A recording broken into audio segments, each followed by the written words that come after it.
Every stylish guy knows what takes an outfit from good to great is the attention to detail. And nothing completes a look like the right belt. You know what ruins a great outfit fast? A worn out belt that doesn't fit right. Most guys are still rocking belts with stretched out holes that either pinch your waist or sag and throw off the whole look.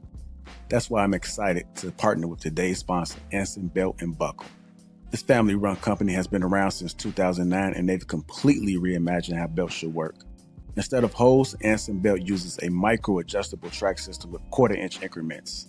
That means you get the perfect fit every single time. And once you feel that kind of comfort and precision, you'll never want to wear a traditional belt again. The best part, you can mix and match every buckle with any strap. One box set gives you 9 different belt combos, so you'll get to maximize versatility with way less clutter in your closet. But this isn't just about style, it's about feeling more comfortable, more confident, and more put together every time you get dressed. Anson Belt moves with you, so whether you're sitting, standing, or on the go, you're always comfortable and always looking sharp. I've been wearing mine nonstop, and honestly, it's the best belt I've ever owned. Once you try it, you will see exactly what I mean. You won't go back. And here's why you can trust them. They're still proudly family-owned. They've earned over 40,000 5-star reviews, and every belt is backed by a lifetime guarantee on functionality. They stand behind every product they make, and once you try one, you'll understand why. And because Anson Belt & Buckle is sponsoring today's video, when you click the link in the description or scan this QR code to build a box set, you'll get 2 bonus pieces, a buckle and a strap completely free. That's 3 buckles and 3 straps, which you can mix and match into 9 unique belt combos all in one box. It's an exclusive deal you won't get anywhere else, so click the link, build your set, and upgrade your belt game today.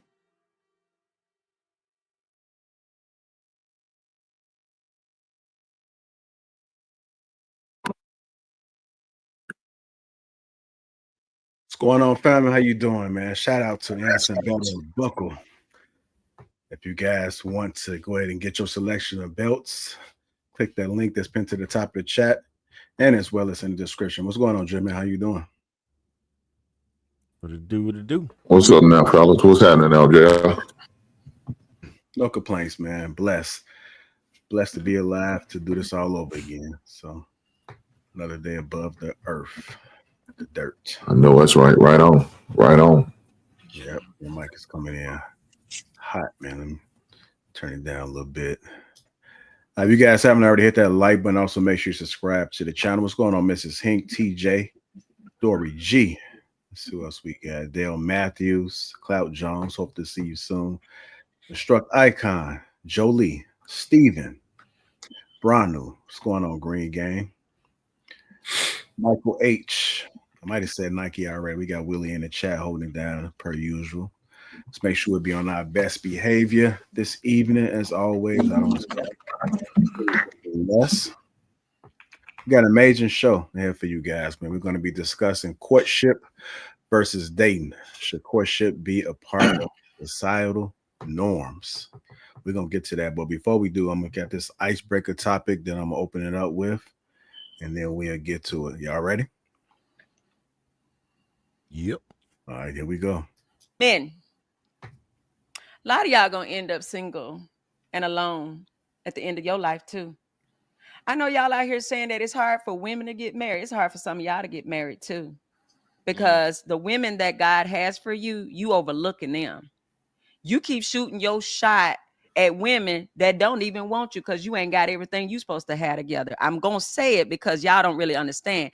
Y'all try to say women going to end up lonely. A lot of you men are going to die single and alone because you will not let God work on your heart. You won't level up. The type of women you want, you don't even have the emotional intelligence to deal with them, the relational intelligence. You don't have the integrity. You don't have the leadership, and you shooting for that woman. But y'all won't talk about the ones that you shot for and they let you down and they told you no thank you. Y'all not ready to talk about the women that told you no thank you because you wasn't on her level.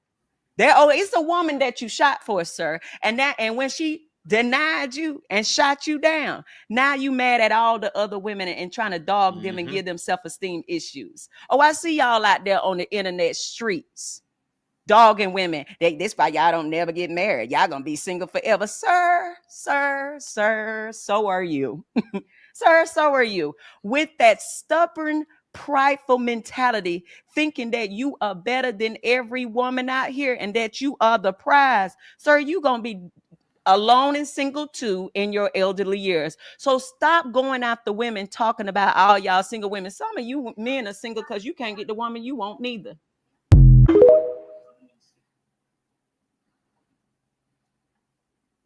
She came in hot, didn't she? She said we're gonna die alone, God. Yeah, come in hot, man. That's why I'm gonna pose this question to the panel. Are most single men just bitter from rejection they never healed from?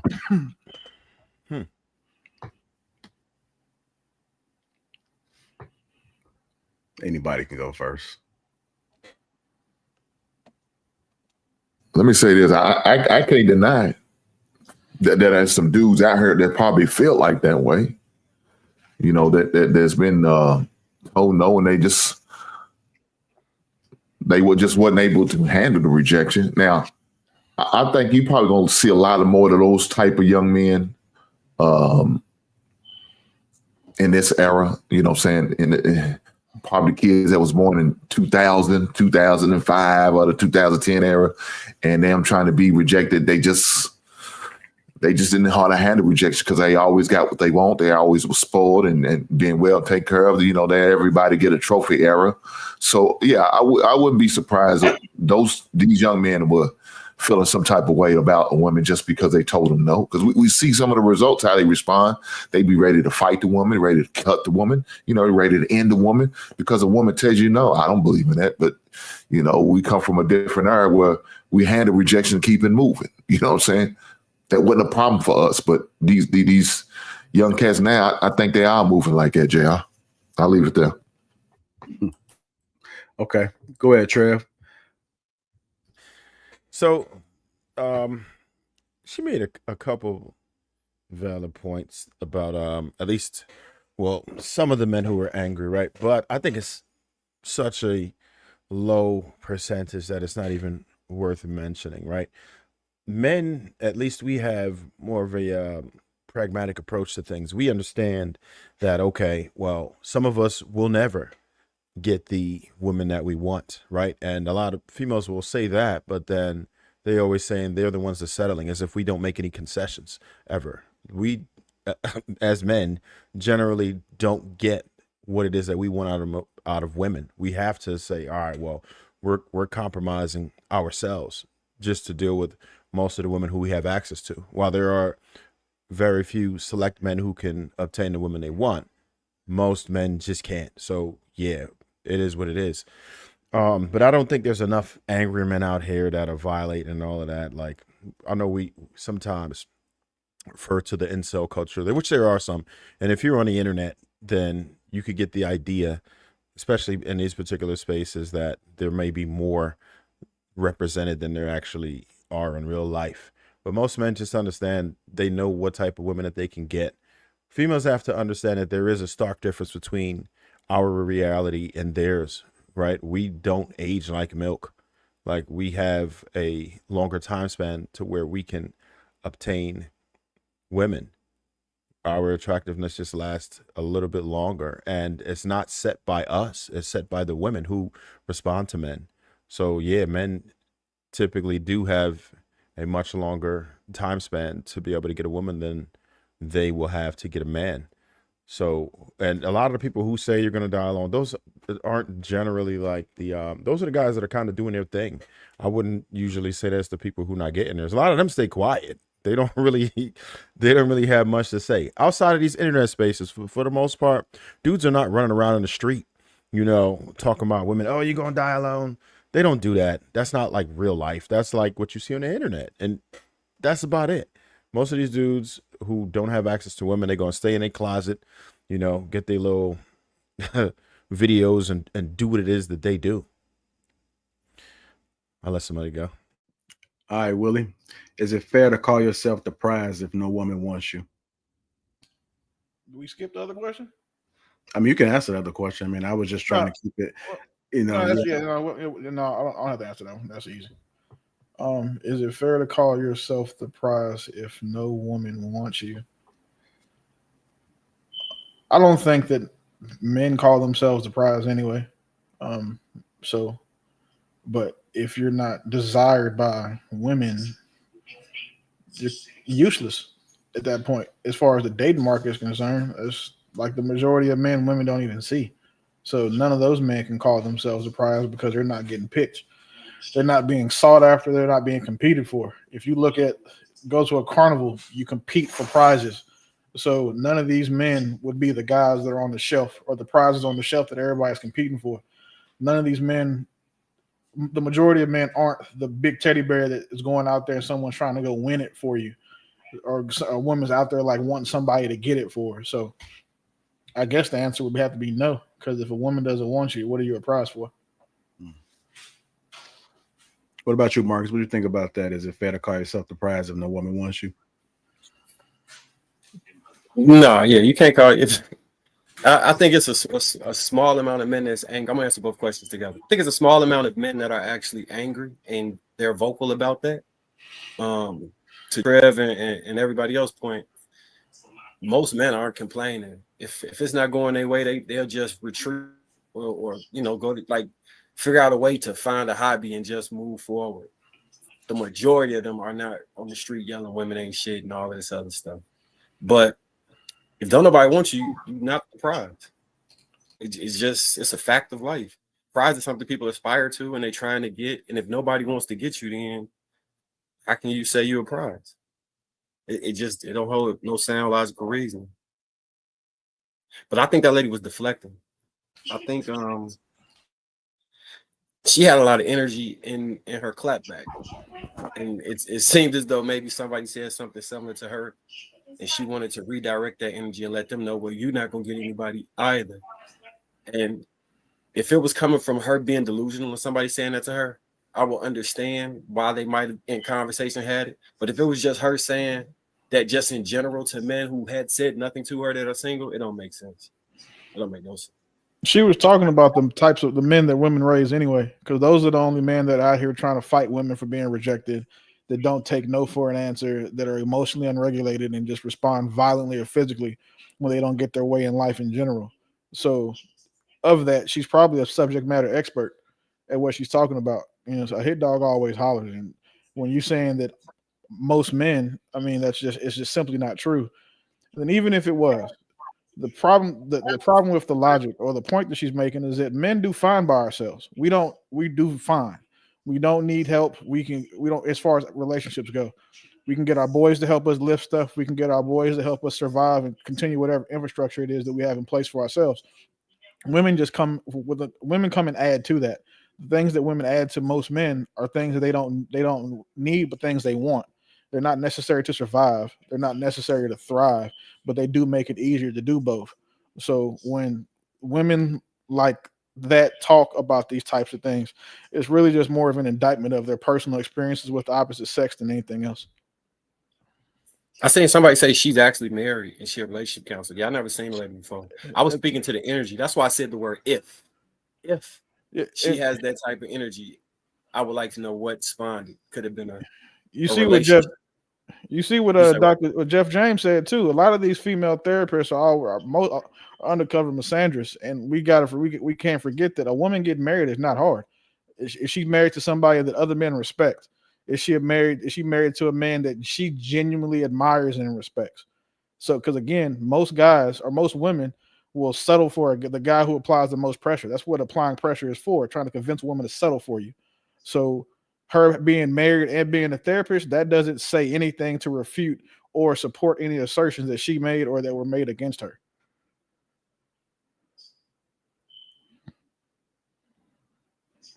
I said it on a couple of shows a while back. I think about it. Well, most men don't mind being by themselves, and men are simple motherfuckers.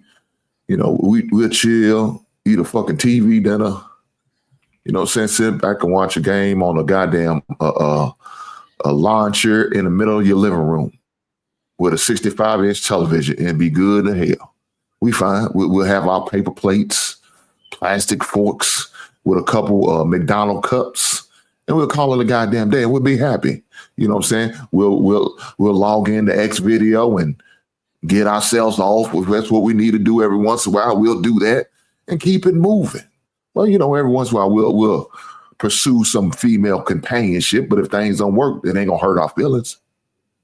We'll keep it moving, and we'll be fine. We'll enjoy our peace to ourselves. I mean, this how some men are. This how some men operate. They just don't care. I mean, it's not that. Look, you had one pussy, you had them all. Ain't that much difference between them. So what? He was getting some ass 20 years ago. He could go back and have flashbacks and reminisce. It ain't gonna be much different. I promise you. Still gonna be the same. The feeling still gonna be the same, and you still gonna get that goddamn same one off.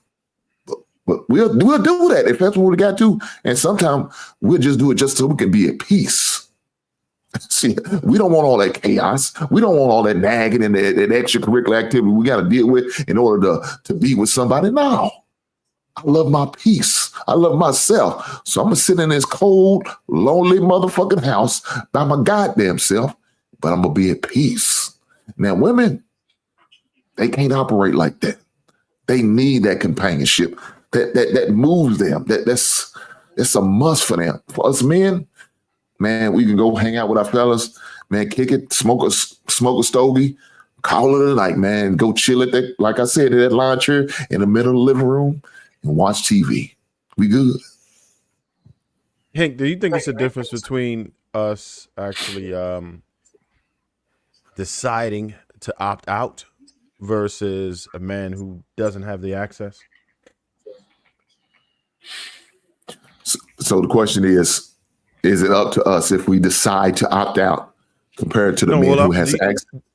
Do you think there's a difference? Like, I think it hits different for men that don't have access to women. Like, if you just can't get a joint, then I think it hurts, right? I don't know if any of y'all have ever been there where you actually had trouble to getting females before you got it right. I know most of us are like, okay, we were max coming out of the womb. Not me, but in general. So I kind of know what it feels like from back in the day. If you had trouble at one point before you got it together, there's some people who never get it together. And I think that it hits different versus a dude who's opting out because he's at peace, right? But there's some dudes, not a lot, like we were talking about earlier, not a lot, but do you think it hits different when you just don't have access to it and you really want to, you want that experience, you yearn for it, but you just can't seem to get women? So if a man has never had, you can't miss what you never had, right? You can't. Shit. So if they never really got it, they not gonna miss it. Now, for the man who had it, for the man who has had it, they understand. Yeah, they still miss it. Please believe me, the men miss it, but he at the same time he realized all the drama and the issues he may have to go through in order to get it, and now he's going to have to ask himself, is it worth it? You know what I'm saying? Is it worth dealing with the bullshit, trying to entertain? No, so I think that part because he's opting out. He don't want to deal with all the hoopla and the relationships and all that. So he might just, either go ahead and get a nice little video or, go to the store and buy one of, them things and send them back.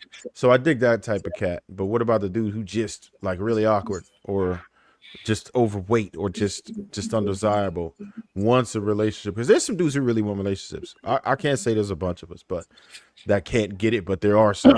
If we were going to address those guys, do you think that she could be talking to this specific man and probably exaggerating about the number? But let's just, I guess, entertain the idea that there are some of those. Do you think that there are some men who legit would have these type of issues? Yeah, for sure. So, he's going to have one of them come to Jesus moment, look in the mirror and say, hey, either I'm going to have to make a change and do something different in order to get certain of the women that I want, or just accept whatever I can get and just be happy. A lot of guys going to have to do that. You know what I'm saying? They have to have it come to Jesus meeting with themselves. Say, hey, man, I know I'm a little big. I know I got, some acne problem. I need to maybe, go do something, go to a specialist to probably get my acne issue together. I could probably stand a little to lose a little weight. Maybe I need to start eating better, changing my diet up, maybe working out, lose some weight.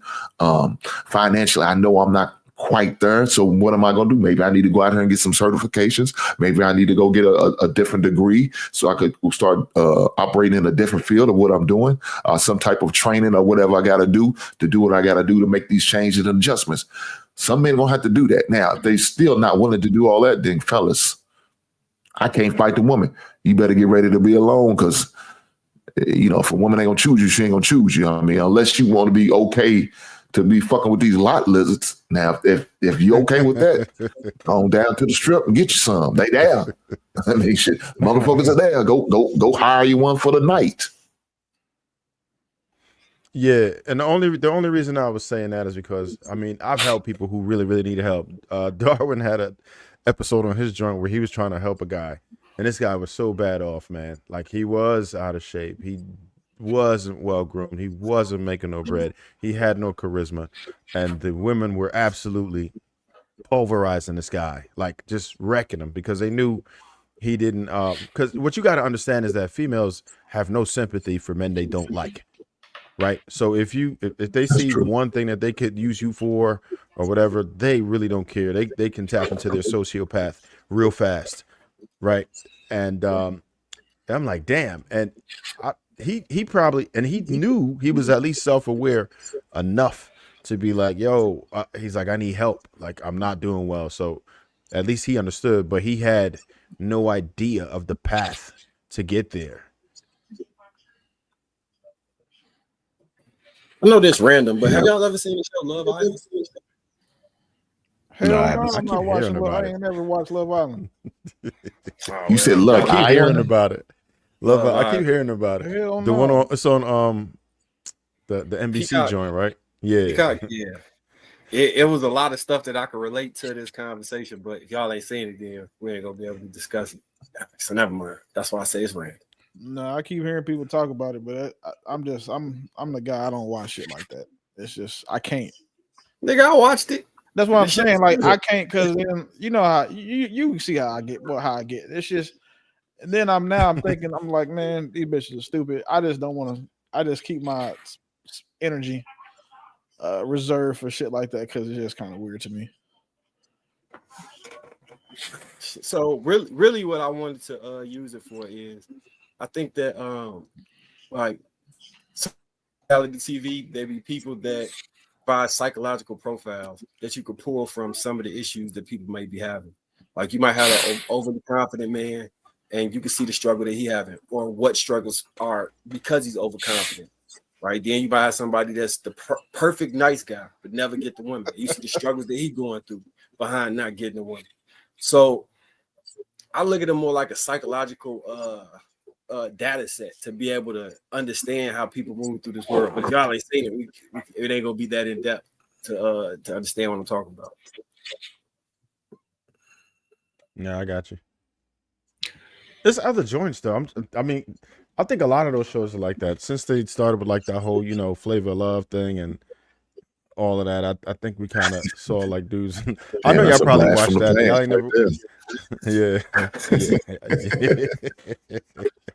You'll see situations like that. Some of them shows where you'll see people who are just out of touch, not understanding what's really going on out here.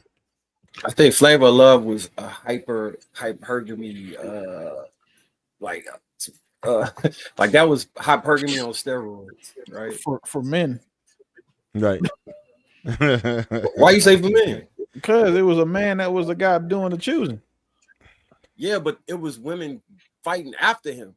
So, yeah, so that's just competition. That's not hypergamy. They want to get their best option. I don't think any of them girls thought that he was their best option overall. He was just the prize for the show, and they were. But it made them operate like he was the best option based off of him being the prize in that case, in that use case. And you got to see some of the inner workings of how far people are willing to go in order to get what they, you know what I'm saying? That shit's crazy. Yeah, I give you that because that shit was wild. You had that was a great time to be alive. Yeah. Hey, real dope. You get a chance to see that clip? Which clip y'all talking about?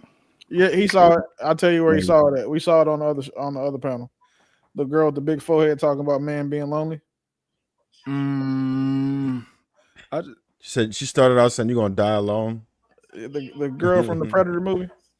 You seen we saw I- that West Man I- showed it to us Thursday. Show me a screenshot. I definitely.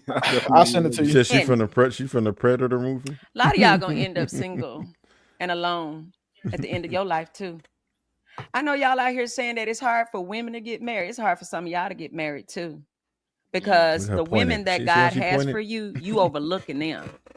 You keep shooting your shot at women that don't even want you because you ain't got everything you supposed to have together. I'm gonna say it because y'all don't really understand. Y'all try to say women gonna end up lonely. A lot of you men are gonna die single and alone because you will not let God work on your heart. You won't level up. The type of women you want, you don't even have the emotional intelligence to deal with them, the relational intelligence. You don't have the integrity. You don't have the leadership, and you shooting for that woman, but y'all won't talk about the ones that you shot for and they let you down and they told you no thank you. Y'all not ready to talk about the women that told you no thank you Yeah, I disagree because with you that. wasn't on her level.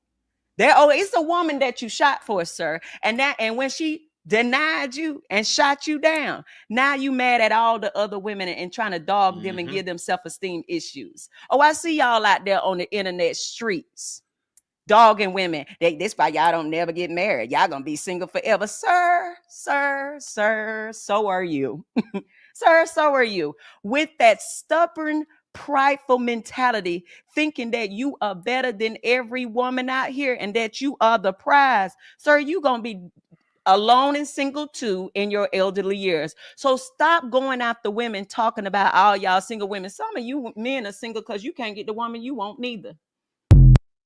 Can you imagine coming home to somebody like, No. sir, No. your ass ain't shit because you God, ain't take no. out the motherfucking trash. Yeah, I You completely ain't gonna disagree with like, that. God damn, that With would that be forehead exhausting. like that, oh man, Yeah.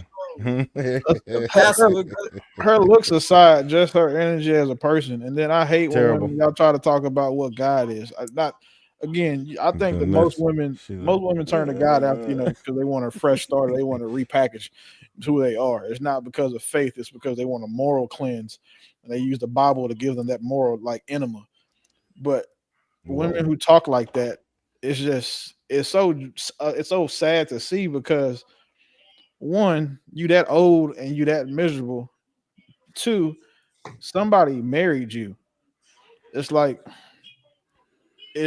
I just feel bad for both people because I would hate to have my old lady on the internet embarrassing me like that or talking about or just having those types of talking points to even want to continue to or to like be a part of. That's weird to me. I didn't see. That's the all I just saw. That's the first time I seen her. I must have missed that on the other panel, but what I took from that is she's misinformed. Like I truly believe that men can really we control marriage. This is the easiest thing, one of the easiest thing you can do. Like I don't want to use myself as an example because I don't know if I'm a what is it called, an outlier. But every woman I've been with wanted to marry me. Every woman I've ever been with wanted to marry me. So I don't know, her. I don't know other guys' experiences, but I've never wanted to marry a woman, and she, it's always been the vice versa. So she's tripping.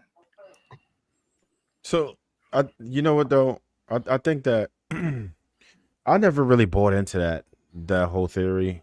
I know I said it before, but I'll say it again. I never bought into that theory that men control access to marriage. I think whoever has the higher perceived value does. So for certain dudes, they absolutely control within their relationship, right? You are likely considered to be desirable by a large amount of women, right? But you didn't really care to get married. But that's atypical. Most dudes really do have to put in a bunch of work, sit down, go ring shopping, get down on one knee and beg the woman to marry her. That doesn't sound like they have the market cornered. I don't think that men in general have that experience where they control marriage. I think a certain type of men definitely does, but I don't think that is most of us. I think all men control marriage. I think the problem is like those guys are shooting way too high. Like I remember when I wasn't even like that. Like when I was in high school and I was like a dweeb, like I wanted the girls who was the most popular girls. That's what I was attracted to. Like, and I think that's most guys' experiences. you really just kind of trying to get girls kind of out your league. You're trying to get girls who have access to better, right? And I think a lot of guys are doing that. But if you just get in the girls that's really in your league, like that's really, I think most men will be fine and they control access to marriage. You just got to stop trying to get the girls who you know going to want some paper from you, or who really want this other type of guy. You that find makes sense. popular. That makes sense. Go Popularity ahead. attractive? You find popularity attractive? No, they just was the bad bitches was popular. That's true. Okay. As Because I was long gonna as- say I take a beautiful lame or nerd or whatever that wasn't popping, as opposed to a girl that's just her in school. Like I never really, but I also have a different perspective when it comes to what I think like is valuable. So that's why I was asking. those are the best kind. Like when you find a girl that's not popular, or a girl who got a little bit of followers on Instagram and she bad, or she kind of like weird and she got a body or something like that, or she beautiful. Those are the best kinds. Do you think that most women actually see the men that you think would be their equal? Like, let's just say if we did the bell curve and really looked at the averages, and we said the top 10% of women, the top 10% of men, and then all those people in the average, right? Let's say you're in the 50 percentile. Do you think that those women agree that the men that are along with them in that 50 percentile, do you Absolutely think they not. actually believe? And that's where I say that's where the signals get crossed. And that's why, because if you would think that you should be able to have access to them as a man because it makes logical sense with the numbers. But the problem is women in that range don't believe that those men are in those range. But if they end up with those men, then they feel like they're settling. And that's why these dudes, somebody mentioned it earlier about them having a kind of put pressure on a woman, right? If you have to do that, then I can't rightfully say that you control access to marriage. And that's based on the curve being fucked up. I think the way that you're interpreting that bell curve data is the issue. There's several other creators that have already explained how average women don't date average men, and they don't believe that they're average. So those two things are a problem, because a woman who's a 5 that feels entitled to a man that's an 8 or a 9 because she's fucked one before. So that's where her standard gets stuck. And then as far as men having to apply pressure, I'm talking about when you're like, women say they want a man to apply pressure to them when they kind of date or get to know them. Like, and that's all you're doing when you do that, is convincing a woman that doesn't like you to settle for you. That's why you have to apply pressure, because otherwise it'd be a free choice. It'd be a reciprocated effort instead of you applying pressure. That pressure will be applied both ways. In marriage, that's not what's happening. Nobody is in a relationship begging even regular niggas, or I would say that it's not very many of those men who are in relationships with women that are having to beg those women to marry them, because women are hypergamous. So they're not sticking around to wait for a guy to beg them to marry them. They're going to move on and find somebody else they want to marry. So for black men specifically to be the more married of than black women, the numbers just don't support that argument. Because if you line these, like you said, on the bell curve, if you overlap these, and then you also take into account what women's desires are and what men's desires are, women facts have always been dating up. I mean, historically have always dated up. Men have had to date down. The business guy, even back in the 50s, the guy with his business, he would go marry the girl who just came out of high school that had never done anything. She wasn't worth it. She wasn't making money. She wasn't professionally set. She wasn't educated, because that's what he was looking for in a wife. Men marry down to this day. Every woman that wants a man, she wants a man that's better than them, a man that's stronger, taller, smarter, a better leader, is going with them, make more money so he can provide for. They date up. Men, we don't care about any of that. We don't care how much money you make. We don't care if you're stronger than us. We don't care if you're taller than us. Actually, those things are to your detriment when you're trying to date a man. When you're trying to date a man of means that women actually like. So a guy is always going to have the leverage, because we have to propose marriage. We're proposing. If a woman proposes, then okay, you can say he took it from her. But until, saying, men are the ones that have to propose marriage, meet the father, taking their last name as our traditional norm, we'll always have the leverage. So if you're saying we have to propose, right? Wouldn't that mean that we have to be the one to initiate it? We have to ask her. So that if we have to get her permission. We can't just be like, you mind? That's not what a proposition is. When you propose a proposition, you're already in a vantage point of power, because you're the one that can propose and you can offer the proposition. It's kind of like a job offering you a job. You're saying, hey, I want to give you this. I want to bring you on board to work for us. They're the boss. They're in the position of power because they can offer you the position. You're offering her the position of your wife. So there is no leverage for her to have. Now she can, like a job candidate, she can reject your offer. But at the end of the day, she just rejected it. She didn't make one for you. You made the offer. So the man who made the offer is the one that's powerful. Well, I understand what Trevor's saying. I disagree, but I understand what he's saying, because in this scenario, right, a woman can actually, she can make a counter offer that is more favorable to her than him, and he might accept it. It's a lot of guys who do that. I'm serious. Like, What's maybe the counter offer for marriage? it could be like no prenup. It could That's be, that's not a counter offer, bro. That's a negotiation. The Yeah. offer is marriage. Yeah. The term is prenup or no prenup. She can say, I'm not marrying you unless you buy me a car. She can say, I'm not marrying you unless you do this, you do that. I'm not marrying you unless you change your rules to this. Those are just terms. So those terms can be more favorable for her than it is for him. She could say, let's say he has a boundary where it's like, I want to be able to tell you how you can dress if I'm uncomfortable. And she's like, yeah, I'll marry you, but like all that telling me how to dress stuff, I ain't with it. And if he accept that, it's more favorable. She can do whatever the fuck she want in that relationship, and he can't. And he's like cucked by the law of by the laws if they want to get a divorce. So in that situation, it's possible that she can have more favorable terms than him. That's just a negotiation. It doesn't change the fact that the proposition came from the man. She can say, okay, well, I want to marry you, but I also want to be able to do this. So she adds those terms. Like, dude can be like, hey, I'll marry you, but I want to fuck other bitches from time to time. If she agree with it, cool. But all it is a term. That the proposition is, the position is being filled is that of a wife. I'm offering you the position as my wife. Like, there's that logic is almost irrefutable. And where I disagree with Trev, though, is that like that's like an old school mentality where it's like you're being courted by different men, and I get to offer you marriage, and you get to say, you might say no to me, and you might choose a better option. That's not how it is these days. A man that is sane and within his right mind is only going to ask a woman to marry him because that's what she wants him to ask. She's ready for that, and she's been applying pressure, and it's time for him to pop the question. Any man who just randomly popping a question to a girl that he's not positive wants to marry him is out of his mind.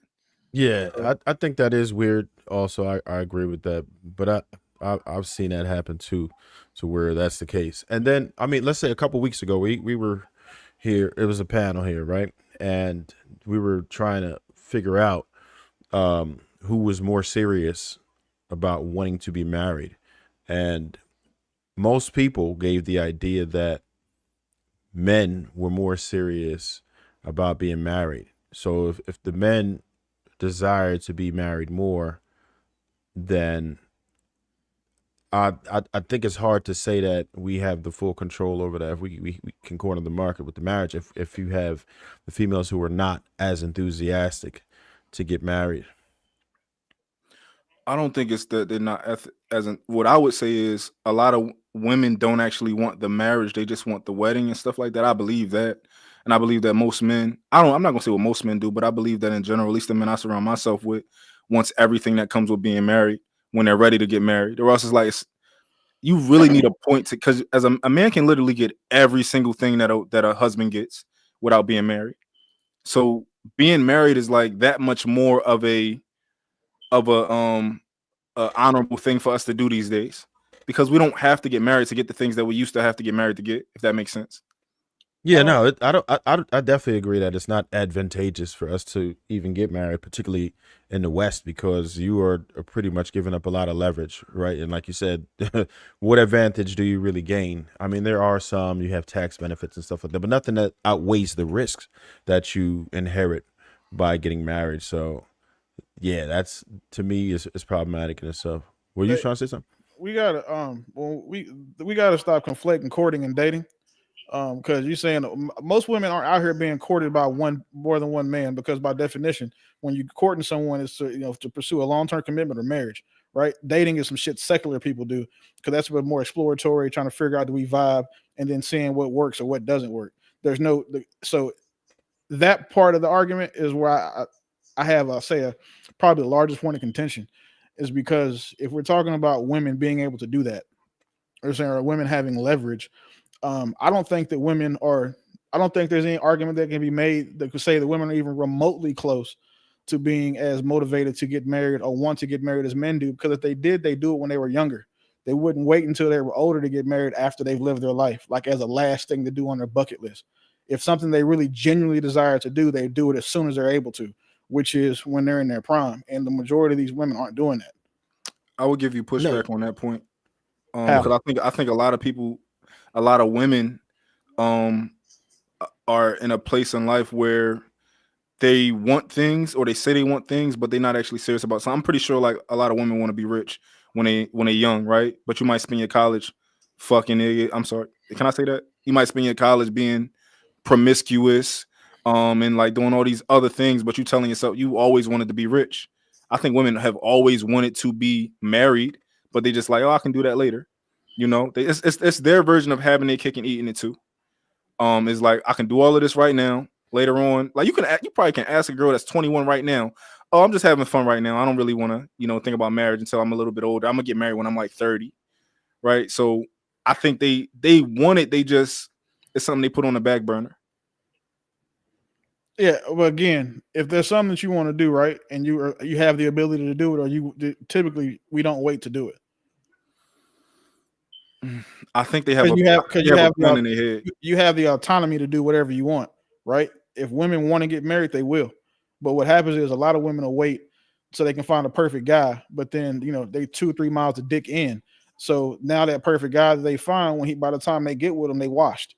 The dude's not willing to accept her because of her past, and there's nothing else that we can do. It's really hard to there's a like the Iron Man logic in that point. If you wanted to go to the gym, you would go to the gym. Like if you knew as soon as someone told you need to go to the gym, you're gonna go. But if you want to go to the gym, no one has to tell you to do it. No one has to tell you to get ready. No one has to motivate you to go because you genuinely want to. The motivation a lot of women have for getting married is because they want another man to ease their burden of being an adult. They want someone to come in and pay the bills so they can just not have any type of responsibility and accountability. And they're willing to marry someone and exchange a little bit of pussy on a regular basis for him to do so. If they really wanted to get married and be wives, they did that shit when they were young, not when they're 35, 40 years old after, 20, 2-3 miles of dick. Like, that's wild. I don't think that we can say that somebody doesn't want something because they're not willing to forego another option for that right now. Why not? Because, so for example, like a lot of people, I would say, want to lose weight, but I don't think they want to lose weight more than the amount of comfort that they're at. That's the point. Everybody wants it, right? If you could snap your fingers and have it, everybody would have it. If you could spend some money on it, everybody would spend some money. They're gonna buy the pills, they're gonna do this, they might even get under the knife. But that doesn't mean just because they don't want to fight through the real pain of working out that they kind of don't want it, because they're willing to risk their life, be getting the BBL and taking the fat out their stomach and doing it, other ways. So I think they still want it. It's just that, I think we're conflating or we're confusing people wanting something and knowing they need it. People know they need to lose weight. People know they need to live healthy lifestyles. They just don't want to because it's not easy. People tend to choose easy. They're going to default to easy. Becoming a wife is not easy. Being wifely is not easy. Finding a man that you genuinely admire and respect is not easy. So people always want the easy route. So the easy route is to do what I want to do until I'm not able to as much, and then I'll find somebody to lean on and support me. The easy route for men is to what? We really don't have one, because all the stuff that we have to do to become husbands, to become wives, is hard. So if we don't want to do the hard things, then we're gonna do the easy shit. And the easy shit consistently leaves you in that 80% of men that women don't even acknowledge. I don't think most women becoming a wife is hard at that age, at that early age. I think it's easy. Like when you say kind of being wifely is like hard. I don't think half of these men require these women to be wifely. Look at how hard it would be for these women, these little girls now, these 18 to 25-year-old women, to be wifely. When look at the influences they're surrounded by. Look at the people who are raising them. For example, our generation was raised by drug dealers. This generation of people is raised by drug users. Yeah. So our priorities are different.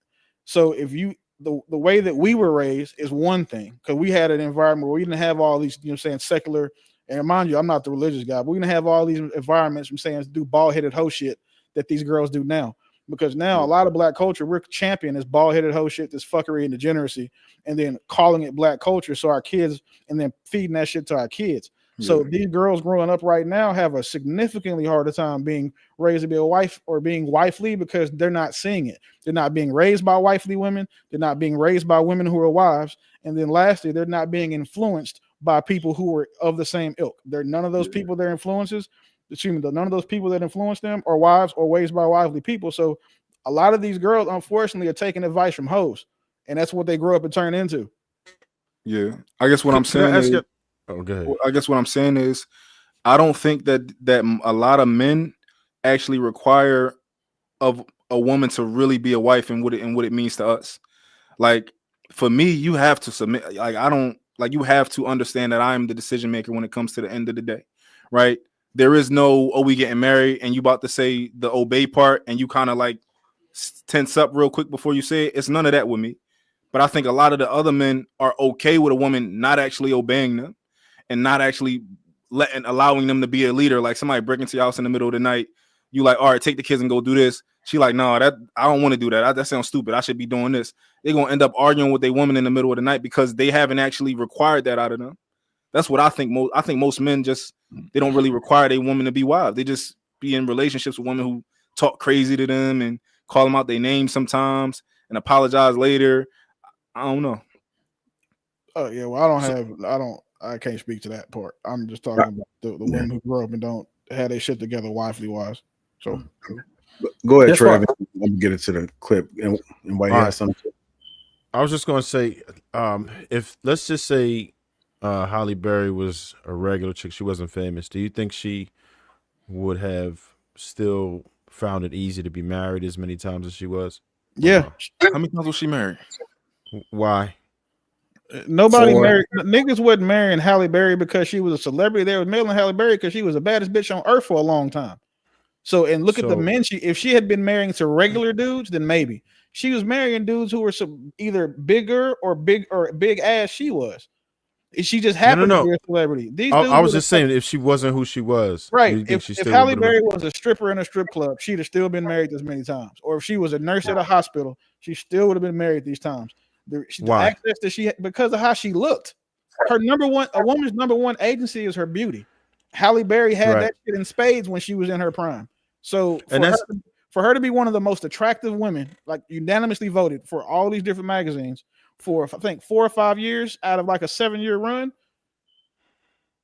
Of course, the top tier men want women like that. That's what they. Yeah, I would argue. Like that. And that's kind of the point that I'm making, right? Where I say, because she's beautiful, in her particular case, she had the leverage, and not because of anything else aside from her beauty. And this is what a lot of men use as a barometer of if a chick is marriageable or not. And y'all agree with that. So what I'm saying is that with her perceived value based on her beauty, fuck if she was a nice person too, or feminine and all of that shit, I would say that she would have the advantage in marriage in that particular case because she had men just based purely on her beauty that would be willing to compete for her. So that's why I would say it would be hard to say that some of these people who have perceived value, right? That's why I don't think that the access to marriage generally is assigned to a sex. I think it's more so perceived value. While I do agree that most men would have that advantage, it's not absolute. There are a lot of women who have that advantage over men because she could probably pick her husband. Even if she was broke, she probably could have ended up with a millionaire based on how she looked. Lesser men chase women, compete for women. The men that Halle Berry was marrying were not lesser men. Those men were all better than her financially or status-wise. I mean, now that we've looked at who she's married to. So that would be true if it was like a lesser guy, a regular guy maybe, but she wasn't dealing with regular men. So those men aren't competing for her. I don't know about that because I was young back then, right? Look at who she married. Yeah, but think about it, right? I was young back then, but I think that Halle Berry was well known as one of the top 5 most beautiful women that was in the public eye, right? Now, if you're one of the top 5 most beautiful women, that really means that all the men is trying to get at you. So just because she was with a rich man who was also was he one of the top 5 actors, or was he one of the top 5 most rich, out of the most rich men, like, because she was that, high up on her totem pole. So we're talking about, I'm not sorry, men will compete and vie to fuck a woman. We're talking about to marry her. I'm not saying that a bunch of men didn't want to fuck her. I'll give you that. Like it was Halle Berry. No, I think them niggas probably wanted to marry her back then. I think all like with Beyonce, right? How Jay-Z started from the rip, and he was like, "Yo, I'm trying to."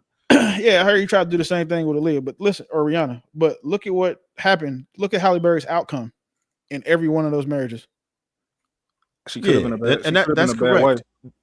That's correct, but that was to her own doing. I think she fumbled all those bags. I think she really ruined it, and I don't think she's probably not a solid person. I was just simply displaying the I was just displaying. Oh, my bad. Okay, I know about that. But I'm just saying, one dude beat her ass. You can't. That's not her fault. But my whole thing was just her having the access to it, right?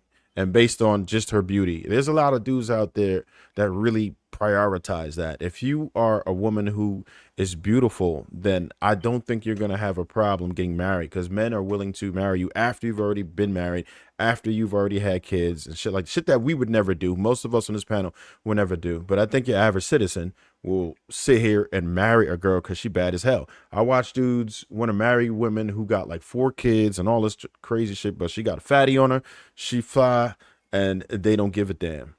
Having a fat butt and a beautiful face is like being a rich man. No, it's like not. It's like being a rich man to a one, because this is the thing. If I'm according to access, if I'm rich, I can be as ugly as I want to be. I can be as ugly as I want to be. It don't matter because I have this money. And if a woman is beautiful and her ass is fat, I don't care how many kids she got. She's going to find some nigga to want to wife her. He's going to want to marry her. No argument there. Okay, I thought you were saying something else. Because it's significantly more bitches that are pretty with fat asses than it are rich men. Like, all right, I need to get into this next clip, y'all. But before I do, Big Ant Leventon, I'll say, Jay, I'm not taking any advice on women from Hink or Marcus. Damn, Hink the only one. Hink married. What the fuck? Leventon says to dope point. So am I. Based off of Instagram, shit, my bad. You deserve all the hell she bring you. I want to thank everybody that's contributed, man. I appreciate everybody, man. Lady Di in the chat. See, we got Ali in the chat. Everybody saying get the likes up. The likes are being very disrespectful right now. Hit that like button. That's all I'm asking for, you guys, just to hit the like button. That helps push the stream out to more and more people so we can get people in and have this excellent dialogue. We're going to go ahead and get into the courtship versus dating. I'm going to run this clip and let's get into it. Extreme difference between dating and courtship. I have done both. Trust me. I've been on both sides of the fence, right? Dating comes with you showing up. You have an interest for a person. You show up and you see what happens. You just go with the vibes. Not much intentionality there. Maybe y'all speak about marriage. Maybe y'all don't. Y'all ask each other just a little cute questions. What's your favorite color and all that stuff, right? But courtship is very intentional. Courtship says, I'm not just here showing up, but I'm actually starting with the beginning in mind. I'm coming here for marriage. Are you coming with me? Courtship takes more patience, more diligence, more intentionality. You understanding the person's character. Therefore, when their flaws show up, when their humanity show up, you don't overlook it. You address it, but it makes you stay. Dating says, our time has passed. We was cool, but I'm not cool with the conflict that has been caused here. The reason why that's a major issue is because in relationships, period, you get to a point where you either separate at some point or you continue to come together. And when that separation period happens, I'm not talking about physically, but I'm talking about mentally, emotionally, spiritually sometimes. You look at the person's character over time. Intentionality looks at it and go, this is a bad season, but you don't have a bad heart. Dating makes you overlook that step, overlook that process and just go, I could find better. Courting is the best way to go, but you can only do this with God. It comes with all the fruit of the spirit, gentleness, patience, love, joy, etc. I could go on, but courtship is a beautiful thing. You are my friend until we are married, but we are exclusive from the very beginning. You don't court multiple people at one time, but you could date whoever you want. It's not right. If you are dating, technically, you can show up and do whatever you want. There's no structure, no boundaries or parameters to anything. Y'all might agree on some things, but it's kind of going with the flow. Courtship says, I'm showing up for you intentional every day. If I only got 10 minutes, then I'm gonna give you that 10 minutes. If only I have to just drive to you, then no matter how far you are, at some point I'm going to drive to you. You're coming to church with me. Like intentionality. I don't just get you general gifts. I get you thoughtful gifts. Unfortunately, many people haven't been courted, so they don't exactly know what that look like. But I think that should be societal norms. Being courted, not being dated. When you court, you collect data on that person. Get to know each other's character. And you'll be in it forever. Even if it don't work, you'll be great friends. Enjoy your day.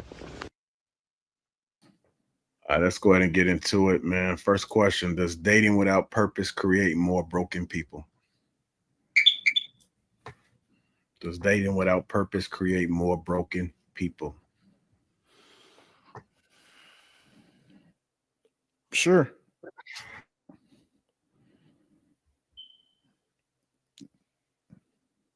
I would say yeah, because especially on the women's part, yeah. And I think a big part of it is expectations. Like a lot of people don't communicate expectations early on, so it definitely creates broken women. Typically, men don't really care where it ends up or where it goes. Like we are like, oh, whatever happens, but women typically after y'all, get physical and stuff like that, they kind of like hope that it goes somewhere without really communicating that because they scared of what the answer might be, or they just kind of like going with the flow. And it just end up going somewhere they didn't want it to go. So Y'all okay with me chiming in real quick then? I want to wait first. Hey, I want to greet my fellas real quick before I say something. What up, Trev, the mayor, JR, the Yo. Pink, the president, Willie, motherfucking Beeman, and Wheezy, and my man, Real Dope, the lover. What's up, motherfucker? Panda Man, Bear. you came up here shooting shots, bro. Come on, you sound like bro's in the chat right now. Hey, y'all, my dog. Like, gonna say the best for last. I give Real Dope a hard time because he's such a good sport, man, and I appreciate the conversations I had with my brother. So I'm just giving him a hard time. No, I don't think that. I didn't get to see that video, so I don't know if that video was. I was trying to get in when the video was playing, but I don't think that people dating without a purpose creates more broken people. No, I don't agree. What if your intentions aren't? What if you're not forthcoming about it? What if people don't understand your intentions? If can you elaborate a little bit? Let's just say that I am just dating, right? But the female gets the idea that this is going to go somewhere long term. Oh, she's stupid. Because you could. But that's very common, though. Is it stupid or is it naive? Right? No, because stupid. Stupid? Yeah. Naive is when you I look at naive people as being completely unaware, just like completely aloof. Like I had no idea this was going on. Stupid people see red flags all the time and ignore them. What if you don't know what red flags to look for? What if this is like you stupid or you defiant or you unruly because you have a mama and a daddy, and I'm pretty sure they told you something. You have friends, you see social media, you are not living life in a bubble. You're choosing to be willfully ignorant. So you are stupid. I don't think women choose to be willfully ignorant. I think that I think that genuinely a part of being a woman is like being a nurturer. And a lot of times it come off as stupid. Can I finish, Will, if you don't mind? Yes, sir. I'm sorry. I appreciate you. And a lot of like, for example, you might see a friend, girls who are like, "Yo, you know how like if you're a little kid and you hurt yourself and your mom say she hug you and she's like, oh, like my poor baby, right? Girls do that to everybody in every situation, right? So their friend, they fat friend, somebody will be like, oh, this guy didn't want me. They like, girl, you look good. Fuck him. Fuck him. Fuck every time anything happened, it's like, girl, you look good. Fuck him. You're bad. Like, and she's ugly. Like a lot of girls, they don't like, they're nurturers, which is why I don't think that they should be raising kids all the way up until they grown men, because you're just going to nurture this nigga until he's 40 and he's never going to become a man. Right? Yep. So I don't know. Maybe I'm wrong. You wrong, and I'm gonna tell you why. Yeah. Those same women will refer to themselves as a bad bitch, a boss bitch. So you cannot be this nurturer and a boss bitch. You cannot be both. They call themselves a boss bitch. Yeah, because they lie all the time, just like they lied to their fat friend and told her she was bad. See, you see what you're doing is making these nurturing women who are also bona fide habitual liars. So I wouldn't look at a habitual liar as a nurturer. I think lying is nurturing. No, lying is pandering. Yeah. Every time this, I'm gonna give you my example. I'm gonna give you, let me qualify it. Every time that you come in the house and your girl say something to you like, oh no, you don't have to do, oh, you look good, like which is like, you know how like a girl always want to have a cheat day with you. Oh, let's have a cheat day, babe. I know we've been eating right. You know, we deserve a cheat day or something like that. Or you like, nah, you know, I'm a little fat. I'm trying to like go out here and run. She's like, babe, you look good. Like, it's okay. Like, they will nurture you into the dirt until you just like, because they're lying to you. I think that nurturing thing is kind of like, it's like lying. You live in a bubble, bro. Most dudes don't have women who are like athletic. Most dudes, women is fat. They're not having no cheat day. They're not having no fitness days. Even I never been with a fat woman. But right. Even whenever I'm saying, I was always told whenever I'm like, yo, I'm trying to eat right and this, that. Listen, real dope. Except well, look, 1G to another. Except the fact that as smart as you may be, as down to earth as you may be, you are somewhat self-ostracized from society because you are not relatable to these losers that we call the average people and the losers. You don't relate on any level. Your talking points are not for them. Your talking points are for the guys who are on the cusp of being good. Your talking point is not for the people in the thick of it. That's my group. That's my target market. My target market is the losers. Yours is not. Could you define losers? I just want to call it, but I truly do believe that nurturing and lying to some degree like are hand in hand. Like, because as a man, right, as somebody who considers themselves a disciplinarian, you know that everything that you're doing for your kids is because they need it. It's going to make them a better person, right? And I think that women typically, when they're like if your friend is like, we all gonna be honest with our friends. If our homie is ugly, I'm gonna tell him, I'm like, yo, bro, you ugly, but you should make some money. You should do this because you're not really, when it comes to like, you know, if a girl asks me like, yo, your homies is they cute? Like, which one you bringing? Like, I'm gonna be like, I'm probably bring my other homie. Like, bro, you gotta sit this one out because I ain't trying to, you know. Like, we're not gonna lie to our friends when they fat. We're not gonna lie to them when they be in a dweeb, when they be in a lame, when they be in a simp. We're not gonna lie to them, right? But being a nurturer, you're gonna lie to your friend when they fat. You're gonna lie to them when they being a nut, when all these type of things. You're just going to lie because all you know how to do is like, I don't want you to feel bad, so I'm gonna lie to you, and that's kind of like a part of their nurturing thing. Well, part of that. Oh, go ahead, Willie. Like, I get why it might seem like that, but especially when the intent behind the lie is to like protect your feelings. But calling lie nurturing is just a contradiction. Nurturing is about creating a safe space, like of trust and growth. Lying even with good intentions will chip away at that trust. So to say that your woman is nurturing you because she's lying to you, she's just protecting your feelings. And that's not coming from a place of nurturing. It's coming from a place of self-preservation. She's protecting your feelings because she doesn't want to deal with the outcome of hurting your feelings. It's something that benefits her. Nurturing is not going to benefit her, to benefit you. Absolutely. So even with the kids, you think that they don't want to deal with the outcome of hurting their kids' feelings? Yes. It's the same. No one lies. Like, that's the reason why you lie is to avoid the outcome of telling the truth, regardless of who the fuck you're talking to, kids, grandparents, strangers, foreigners, your boss. So when men lie to women, because I know when I was younger, right? I never wanted to be the bad guy in a relationship. So I was not in a relationship when I was dealing with women. So I always figured out a way to make them into the problem, and so that they understood, like, oh, I'm cutting you off because of you, right? I think a lot of us men, we end up in relationships and situationships where we like, you know what? I didn't want to hurt her feelings, so I'm still here. Like you've been rocking out, so I'm still here. It's not like I don't want to be here, but I'm still here because I don't want to hurt your feelings. So I don't know if the other men on the panel, have you ever lied to a woman just because you didn't want to hurt her? Not because you cared about her. I've done it with what happens for hurting her. That's the only reason why you lie. I never gave up. Like, well, real talk, because he's out here being nurturing to these women, man. That's why he lying to these hoes.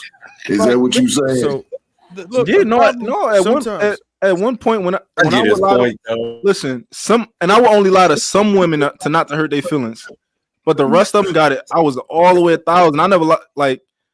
I don't know. I want to hear y'all opinion. Have y'all ever lied to a woman not to hurt their feelings, or did you lie because you were scared? Well, no, sometimes it's to shield them from the truth, because with understanding how the female will react to certain situations, and she may not be able to handle the type of stress that you can shield her from. You could solve a problem, get your shit right, and then she won't even have to know about it and have to worry about that stress or fatigue during a situation. I'm not talking about a woman that you really like, you married to or nothing like that. I'm talking about, like, have you just ever lied to a woman who was like, yo, she's nice? I'm not. Have a woman ever tried to? Has she ever tried to go out with you? You ever had a woman who tried to get you and you like, yo, you're not attracted to me, but you never was just honest, like, yo, you ugly. You were just like, yo, you know, I got a girl or something like that. Well, you don't have to be direct or rude to tell somebody the truth or say that, hey, I don't want to go out with you. You can be like, you're just not my type. But the problem is we can't keep calling. We don't want to say that nurturing is deception is nurturing, because you're opening the door for women to start gaslighting and trying to control and manipulate men. If you're saying that lying is nurturing, because that's typically what you lie for. You lie to manipulate a potential future outcome. And that future outcome is one that's averse to whatever your end game is. Dudes lie to women because most men can't walk up to a woman and be like, look, I'm just trying to fuck. You got that dress on, that ass is assing. I'm trying to bend you over my hotel balcony and then send you on your way. The average man cannot say that to a woman. So what they do is they lie. They pretend like they're interested. They feign a connection, and then they try to do whatever it takes to get in between her pants. That's what happened. That's why after you crack the girl, them text message response gets slower. You know what I'm saying? Now you're not saying the read receipts get turned off because you've already accomplished your goal. Yeah. So we can't, like, saying that lying is a different type of lie. No, it's not. Lying I'm talking about, bro. Is it lying? Is it lying when you know that somebody wants to know something and you know that you should tell them? Yes, it's a lie of omission. Okay. So okay, cool. But like men, we can't be in a position where we can't be the ones that make this feminine argument. This is what women do. Men shouldn't do this. No. I'm not saying this is not a feminine argument. It's just reality. So saying that, like, trying to call deception nurturing is so you're conflating. So no, you're conflating it, right? I'm not saying that all deception is nurturing. I'm saying that their deception a lot of times comes from a place of nurture. It's manipulation. Right? It comes from nurturing. No. So you're telling me that a woman can't. Hank, you're not on mute. You're telling me that a woman can't have. I want you to hear me. This sounds crazy. No. You telling me that a woman can't have the intention to try to protect somebody or to nurture them by lying to them? That's just not true. It's not true. Not without protecting herself. That's the thing. You can't nurture someone. Nurturing someone is the foundation of nurturing someone is trust. If you lie, that foundation is not there. That's who? The definition of the words. What is the I don't know the definition. I'm curious of it. So just assume I'm right until somebody looks it up. This is the problem. Like, if you start calling lying all this other shit nurturing, then you're giving women or people who want to do this the open, like you're saying, a green light to just start gaslighting and manipulating and trying to control the other people. That's not nurturing.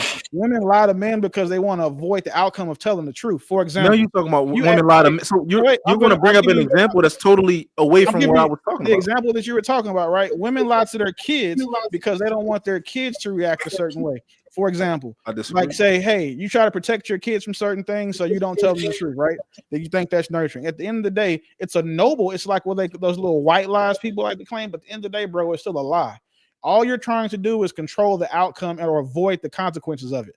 You tell your kid that their dog died is going to hurt a lot more than saying the dog ran away to some parents. So you tell the kids the dog just ran away instead of saying he got hit by a car because you let him out when you're trying to get your DoorDash. So you're not going to tell them the whole story. You just tell them enough of the truth to actually get the point across. But if you're saying that women lie to their men trying to nurture them, that shit is wild. Sometimes. Is that based in the same thing? Especially in the examples that I gave. They not scared of what he going to say. Like men we can take it's not like we had girlfriends. How did you come to this conclusion that lying is nurturing? So y'all keep saying that I'm saying that lying is nurturing in every aspect. No, that's not what I'm saying. You're talking about when women lie to their man is nurturing. Like, no, in the example that I gave, that's an example of them nurturing him by lying to him. Well, attempting. Okay, hold on. Let me be specific. That's an example. That's an example of a woman lying to her man coming from her nurturing energy, of like she's trying to do it because she thinks that's. Example. Give me the example. I got an example for you. I got an example of what he's talking about. So if you and a woman like each other and y'all have sex, and the sex was horrible for her, and in her attempt to encourage and nurture you, she's like, "It's okay." That's not. She don't tell you hold on, listen. It's the worst thing that she ever had, because she's not trying to destroy your confidence. So you have a problem having an erection or that's her trying to avoid the outcome of telling the truth. That's being courteous, right? Come on, I don't have to. No, listen, gentlemen, listen. If a man and a woman do and she's like, "This was terrible," just like if he thinks it's terrible, he could be like, "Oh, my head's, I wasn't in it today." He can make it about himself. That's a lie. He lying. He want to tell her, "Baby girl, you was dry, you was hollow, you stank," something like that. But he's not gonna say that because he's being courteous. He's trying to be civil. He's trying to be cool about it. He's trying to be a bigger person, and I shouldn't say bigger person. He's trying to handle it with delicacy. He's like, "Look, I don't have to destroy this woman, making her aware that I wasn't satisfied. I could just tell her something else." But that wouldn't be nurturing. I disagree. I think that comes from nurture. So I get the point. You're saying because this woman. One second, Marcus. Let me try to help him think. He's saying because he believes that women are innately nurturing, that everything they do. There we go, right there. That's how you messed it up, right there. No, can come from a nurturing place, because that would be what you're saying. Because if you're saying lying, which we know is notoriously bad, it's a negative thing, but your take is a negative, and you're saying because of the person's nature, I'm going to find some positive in this. I'm going to say they're doing this with the right intentions, and so I'm going to say it's nurturing. Just like men are considered to be protectors. If we lie to our woman and tell her don't go to the club because we know Big Dick Bubba and his crew is there and they bag all the chicks, but we're going to tell her, we're going to try to act like this is a form of protection. We're talking about how dangerous it is in the club. That ain't why we're telling her not to go. We don't want her to go because we don't want to lose her.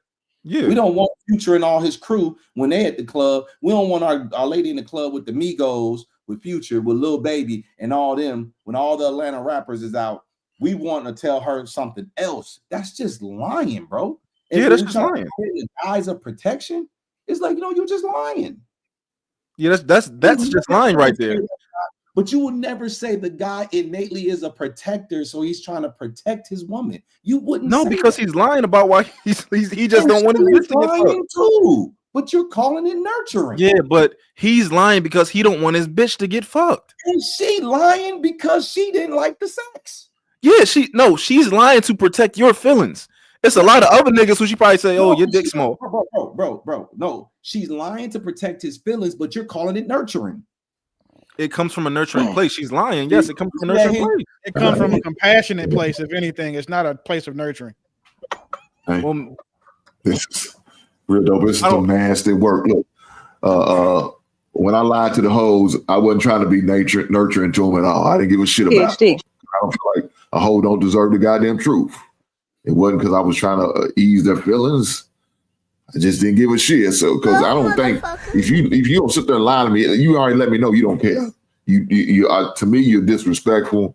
You don't care about what I say, what I think, or what I feel. You just don't. But you sitting there saying these women out here lying to these dudes because they're nurturing. Well, when I think of the word nurturing, I think about caring. And you can't sit there and say you caring about me, but you lying to me at the same goddamn time. No, you the worst. What does she care about you? Pass that off as saying you care about me, you're a nurturing person. Yeah, hell no, ain't that shit. You a goddamn snake. And I gotta get away from your stanky ass. Hank, what if she care about your feelings and your self-esteem? So she's trying to figure a way to get you to the next point, as opposed to just saying you ain't shit, your dick small, and you came quick. Look, tell me my goddamn dick small then. Fuck it. There's nothing I can do about it. This motherfucker ain't growing no goddamn more. This is all I got. Take it or leave it. Fuck it, man. Nothing I can do. The relationship, because if it's small, what is gonna grow next month? It's gonna grow in 6 months. He 42. When is it gonna grow? So it's gonna be small forever, right? So she's just gonna keep this lie going forever. Yeah, you think chicks don't be lying to these niggas? She's stupid because she should leave the relationship. Listen, these chicks be lying to niggas. But if you're not happy with the sex, why are you staying in this relationship? Why not just exit stage left? Because he had maybe she like other things about you. That part was like other priorities. Maybe he's got money. Maybe he's already bonded with her kids. Maybe I'm saying he's building something he can do stuff for. And she feels like, the 80-20 rule, the 20 for him is the sex, but the 80 is everything else. I agree with you that she should leave, though. Now, that's to be clear. I don't disagree there. Willie, what man, men in general need women to compliment their penis size? No, we know what our dicks look like. We had our entire life. In general, no. We're speaking from a place of privilege. No, we can't say men. We can't. No. Listen, gentlemen. I don't know what y'all got packing. Listen to what I said. Do men in general need to be complimented on their penis? I've never needed. I don't care if my junk is big or small. It is what it is. Like he said, it's what it is. You either gonna like it or you're gonna love it. And if you don't like it, girl, that's on you. To be complimented and not wanting to be ridiculed is two totally different things. A girl will compliment your dick and never seen it. But Marcus, you do not need to compliment to keep from ridiculing. You just don't have to say anything. But you already said that they're stupid, Will. You already said that. Okay, are you saying they stupid? Real dope? No, I'm saying that from your perspective. You said they stupid, so this aligns right with what you said. Are you saying they stupid? Real dope? Sometimes it could be naive. Sometimes it's stupid. Now what? I think he froze. So you gonna sit there and you want to go sit there and for the rest of your life and accept you got him on stuck, dope, or he you got him on stuck, bro. You can't answer that. Come on, Will, say something now. He didn't hit doing, bro. Will spoke the leaf blunt. That motherfucker, they got him stuck. Moving in slow motion. I'm just trying to figure this out, man. So I mean, y'all think that woman's gonna stick around with your 4-inch penis and think she's gonna be all right just because you got along with the kids or anything like that? Because you created a certain bond with the little family, the little tacky little boy you got. You think that she's gonna say, "Nah, she ain't." Let me tell you what's gonna end up happening.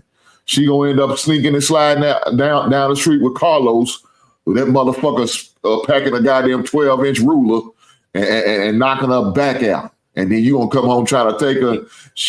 You a hot dog down the hallway. You ain't doing shit. I'm gonna keep it real. So Hank, you said part of the little bitty committee and 4 inches and all that shit. I get an attachment or something and add on and go through my thing. Motherfucker said an attachment. What the hell is an attachment, dog? If it's that bad, like an extendo or some shit. You can go get a BDL now, bro. You ain't got to do all that, man. Yeah, if my meat was that small, I'm just fucking one girl for the rest of my life. We getting married.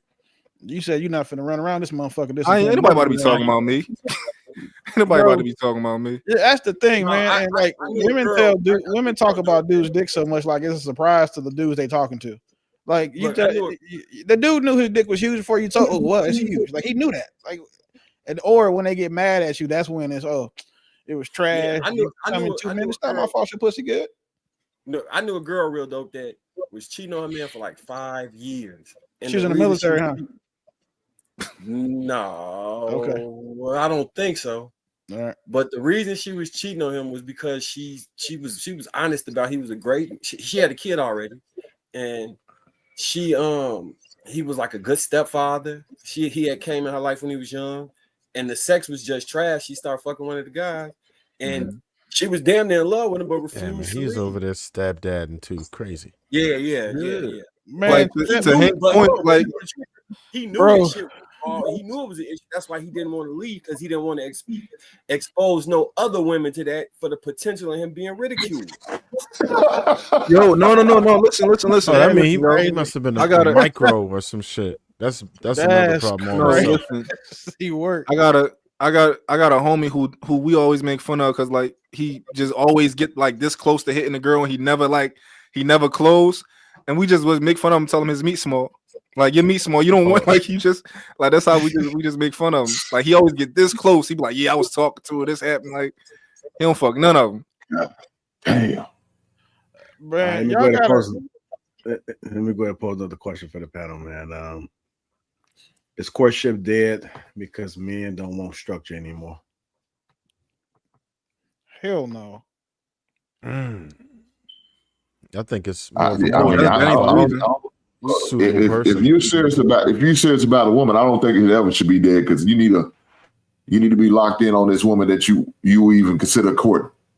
You need to be locked in. Don't get her confused. Don't cross stories. Don't cross boundaries with the other woman. If you seriously looking to have a serious relationship with this woman, you feel like she's worthy, yeah, you probably need to continue to court her. Now, I know it may be old fashioned for some people, and I understand. But at the end of the day, it may be well worth it. Like I say, what I'm hearing out in this dating field, man, I heard these dudes they suffer, they going through it, and if you find a good one, man, hold on to it. That's what I'm gonna say. That's what real dope did. Real dope realized real fast. These other heifers out here, man, they ain't shit. He did what he had to do. He said, I don't mind spending $20,000 just to get on the goddamn knee. He did what he had to do. I ain't that 20,000. You thought that was all I spent? So Hank, I don't know. saying that Y'all exactly. guesstimate. I mean, I could be totally off. Oh, you way off. Hank, you heard how you just said that it's hard to find one, and if you do, you better spend your 20 racks, get down on one knee. That shit don't like really reinforce my first point, like what we was talking about. Man. Nah. Look, I'm not for a man spending nowhere near that. I'm just I don't agree with none of that. I'm not saying Hank, that. the But flights all I'm was saying is that 10,000.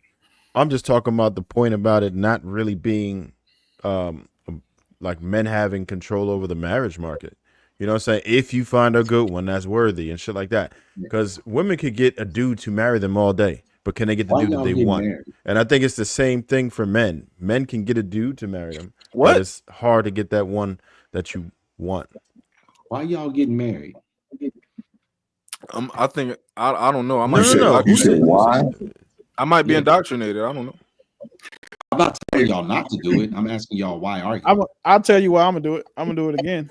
It's because I got everything else in life but a wife. So I mean, and when I say that to say like everything that I can go out and obtain, I've obtained. Everything that I want that I can buy, I've already bought. The only thing that I don't have is somebody that I get to go use my biggest or best skills on, which is being a protector and provider. So the older I get, I'm also learning or I value family a little bit more. So I want my son and daughter to grow up in a house where they can see, me loving a black woman the way that I would want my son to, or my daughter to be loved by a man. So for me, it's just this is the time that I should have did it for the first time, but I may have done it already before. So now I can be intentional about it. Can you not do everything you just said without being married? You talking like legally married or just Like going to the courthouse and putting the state involved, or you like getting Talking married? about being legally, yeah, because I don't care what people do. So don't nobody misconstrue my words, right? I'm not trying to discourage people from getting married. I'm not trying to encourage people to get married. I don't care what y'all do. I'm asking why, because I'm me and my woman, we're not legally married, but everything that Trev and his wife can do, we can do outside of go and professed, we have the same last name, or this stuff is legally in the court system records and everything. Like outside of that, there's nothing we can't do. So I'm just curious. If you break up, do you got guaranteed 50-50 custody? If you put it in writing, you can. I'm 50-50 the parent. Yeah. You don't get guaranteed 50-50 custody if you marry. Yeah, so I'm 50-50. I don't know. I'm asking. Oh yeah, no. But here's the thing: I don't necessarily want 50-50 custody anymore. I used to think I did, but I think kids need to be with their mother up until like the age of 6. When they're from 6 to 7 in that transitional stage, that's when they need to be with the father. Now, if the mother chooses not to let me have the kids at that age, if we're not together, then she's setting them up for the detriment of their life. And most women do that to their kids. They don't care that their kids struggle in life because they don't know how to cope and deal with the man because they've been dealing with women their whole lives. So, I mean, at the end of the day, bro, as much as we love our kids, we live in a society that fights us tooth and nail. It's an uphill battle to be in your kids' lives the way you want to be. So it's a little easier for us. Maybe we can't detach emotionally, but if we can detach emotionally, it's in the man's best interest that he detach and he go about his business. Go ahead, Joe. No, I was just going to say. I don't agree with that. No. You don't agree with what did I say that you disagree with? Detaching from your kids. I don't agree with that. No, I'm not saying you should detach. I'm saying if you can, because you live in a society that makes it extremely difficult for you to be there. They'll take your money all day long, but they don't want you there. That's what the society that you live in, Hank, man, you don't have babies no more. You know, your kids are older. But if you popped out a baby, you and your wife popped out a baby tomorrow, and 5 years from now, God forbid, the relationship dissolved. Your wife, unless your wife want you there, if she did not want you there, the world will help her keep you away from them kids. Good luck to the world. That shit ain't gonna happen. Well, I mean, yeah. So right in the nut, if that was the case, I made a mistake and picked a selfish, sorry ass woman. Nah, bro. Sometimes they turn bitter. Sometimes they're not selfish or sorry. Sometimes they turn bitter for whatever reason. Maybe a justifiable reason. I mean, but even if they turn bitter, why would you do our kids like this? Just because you bitter and mad at me, why would you take it out on our kids? Why would you put our kids through that type of trauma? Especially if you have a history or maybe some type of experience and you was a victim of that. You seen your mother do that, but then you're going to turn around and put that same suffrage on your kids? Right. Yeah, Hank, you ain't shit. All day long. Hank, you're thinking about women who were labeled good women do this. I wouldn't label good women. Married. Who gave them that label? Who gave them that label as a good woman? The men did because they married other women. Other women had to lie to them. Let me tell you what it is. They was nurturing to them, like my man Real Dope would say. They was nurturing and started lying to these heifers. No, they ain't no good woman. Will Hank naive? Don't fault him. He's just naive. Hank, the men who married these women and had children with these women thought highly of these women. I disagree. I completely disagree. You think the men think low of the women they decided to marry? Yes. Explain. If some of the men, according to how y'all said, these men are submitting to these women, they might have just been attracted to them to the point they overlooked everything. They not necessarily was thinking highly. They just was attracted to them. But they wasn't thinking negative about these women, though. Marcus. It's not like you They think, probably oh, was. That's why Jesus. if you listen to these, a lot of people talk about their ex-wives or their girlfriend, they be going in on them. Right, because because they're now you knew all of this exes. before you got in a relationship. You say what? Right, Marcus. Please, you and Real Dope need to come out of y'all bubbles. Oh. Listen, y'all two brothers. I got respect for both of y'all. I like both of y'all. I think y'all both smart dudes. I think y'all make great points. But when it comes to holding these women accountable, y'all been smoking ganja, and it's nothing but clouds, smoke in the air, and y'all can't see clear. Y'all got beer goggles on. Are y'all high and drunk?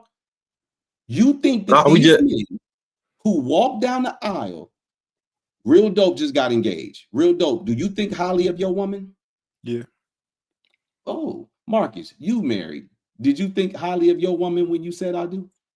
Absolutely, but hold on before you go. Yeah, the answer is yes. But you never heard me espousing some of the stuff. It's people that will be married right now tell you how much they dislike their wife, Well, and I think they dislike the pride. Hold on, Will, I agree with you. Divorcees. Listen, I agree with you. Talking about divorcees. I'm talking about niggas think that's about married their right spouses now. today. They don't like their No, wife. listen to what I'm saying. Right, we're talking about divorcees, how they think about their ex-spouses today, and comparing that to how they thought about their ex-spouses when they were saying their nuptials. They didn't have the same thought process that they have today that they had when they was exchanging vows. I think they did. They just put it to the back. They pushed it to the back. I agree with Will, right? So for me personally, me and my girl already talked about this, and she know I'm gonna be the same person, rain, sleet, snow, broke, rich. I'm gonna be the same guy. I'm gonna always take care of you. I'm gonna make sure you good, right? We already talked about that. But her, when we get a prenup, it's to hold her accountable when she's emotional. Because at some point, if we get a divorce, she may be she's not going to be in her right mind, and she knows how she gets when she's a girl. They got the same nature, right? So a prenup is going to be to hold her accountable, not me. I'm good. I'm straight. I'm gonna always do what I gotta do. Everything gonna be fair. That's how that works. But women, they use their emotions sometimes. Like a lot of times, they think with their emotions. So in these situations, I think that prenups should be to hold them accountable, so that they don't get I want everything now, and all of a sudden because they want to change. Will, you saying that these women completely transformed into totally new people? I don't know what they necessarily do. Some women transform because they're just evil. Some women transform because men put them through hell. Some women I don't know what the reason is. I don't care what the reason is. I'm talking about the overwhelming result. The overwhelming result is when men are no longer with the mother of their children, it becomes exponentially harder for him to be in those kids' lives. I don't give a damn what y'all say. Y'all know that. I'm not arguing that happens. What I'm saying is, prior to the point where she's holding the kids away from you, you knew that was in her character. No, you didn't, Marcus. That's in a lot of women's character. No, you didn't. Not character, but you didn't necessarily know that. When you're telling me men are purposely putting babies into a woman they believe is vindictive. A lot of men do what Marcus said. A lot of men do ignore red flags, but at the same time, to Will's point, a lot of women will change. I'm not even gonna say change up. You will see another side of a woman that you never saw before. I believe that also. Yeah, they always start out with the representative. I believe that's possible, but and then I know people get triggered by the idea of a man leaving his kids. I think y'all are naive as hell. What can y'all tell me the two things that you can use to break a man? I'm talking about a strong, steadfast, masculine as hell man. His children and his financially sound man. His children and his reputation. His woman and his children. Reputation is reputation and children. The woman in his life and his reputation and his children. You can use them two things to destroy him. Now, if y'all want to sit here and act like, look, most dudes are, I shouldn't say most. I'm pretty sure I probably wouldn't be too far off by saying most. I believe that most dudes who are not the custodial parents, their children will hate them as they later in life. I believe that most men who are not the custodial parent, their children will grow up to hate them. I don't think most dudes who are not the custodial parent are being loved by their children, regardless on what they do for those kids. And for you brothers who may not be in a situation where you're not the custodial parent, where you are the custodial parent or you're still in the kids' lives, y'all will not know what I'm talking about. I know plenty of men who have their children, their primary custody of their kids. I also know plenty of men who are not primary custody and they do everything for their kids. And their kids hate their guts. And they're good men. Because it doesn't matter. Proximity to something that has disdain for you will rub off on the thing that they're in proximity to. Women who have disdain for their exes, they don't talk about him in a favorable light. The kids get to constantly inundated by how she views this man. And so it will be better for him to not fight that uphill battle. Y'all can say, oh, fight tooth and nail for your kids, love your kids. It don't matter what you go through. That's because you're not challenged with that task. If you were challenged with that task, then you can speak on it because you would know what it feels like to walk in those shoes. But if you don't know what it feels like to walk in those shoes, you just talking fluff. Well, we already went on this road. We already went on this road for 2 episodes. Just these last 2 episodes. I don't know. I ain't been here. 2 episodes in a row. We went down this road. Y'all should have had me here to talk some sense into y'all then. And to them. No, you. All right. What you think? You think the man should leave? You think the man should move on with his life, or you think he should keep fighting that woman for kids that eventually would resent him? What I said was, I think that before a man loses his manhood or loses his masculinity, of course, do what you can to fight for those children. But if it seems like it's gotten to a point where she's trying to castrate you, leave and come back when that kid is an adult. And show him your receipts and explain to him what happened. Okay, and if that kid still hates you at that point, he a bitch ass nigga, and it is what it is. Okay, real dope. You know what I'm saying? I take back what I say about you, real dope. I told you I like you for a reason. So again, real dope. I wore your ass out for saying that bullshit last time, and I'm gonna do it again right now because that shit sounds you can't crazy. Say that no more. That's gay these days. Pause, yo. Yeah, super pause. Yeah, look, I'm 50 years old. I don't give a fuck, man. He don't subscribe to Paul. Y'all can think what y'all want about Hank's old ass. I don't give a shit. Johnson, he like 56. Yeah, fucking. He been in prison getting fucked, so I don't give a shit about him either. But back to what I was saying. Yeah, that sounds crazy. You gonna call your son or your child a bitch ass for you leaving and then just say fuck him. You gonna hold him. You gonna hold that against him because you one decided to move on without him. That's not why he's a bitch ass nigga. That's not why he a bitch ass nigga. He said he a bitch ass nigga because he came back at 18, presented him information contrary to I need Real Dope to explain this because Real Dope said this shit. I need force. I got you. Now Real Dope got to explain this shit to me. Okay, cool. I appreciate you, Will. Much love, my brother. But Real Dope got to explain this bullshit. If I come to a man, because at that point he's a man, right?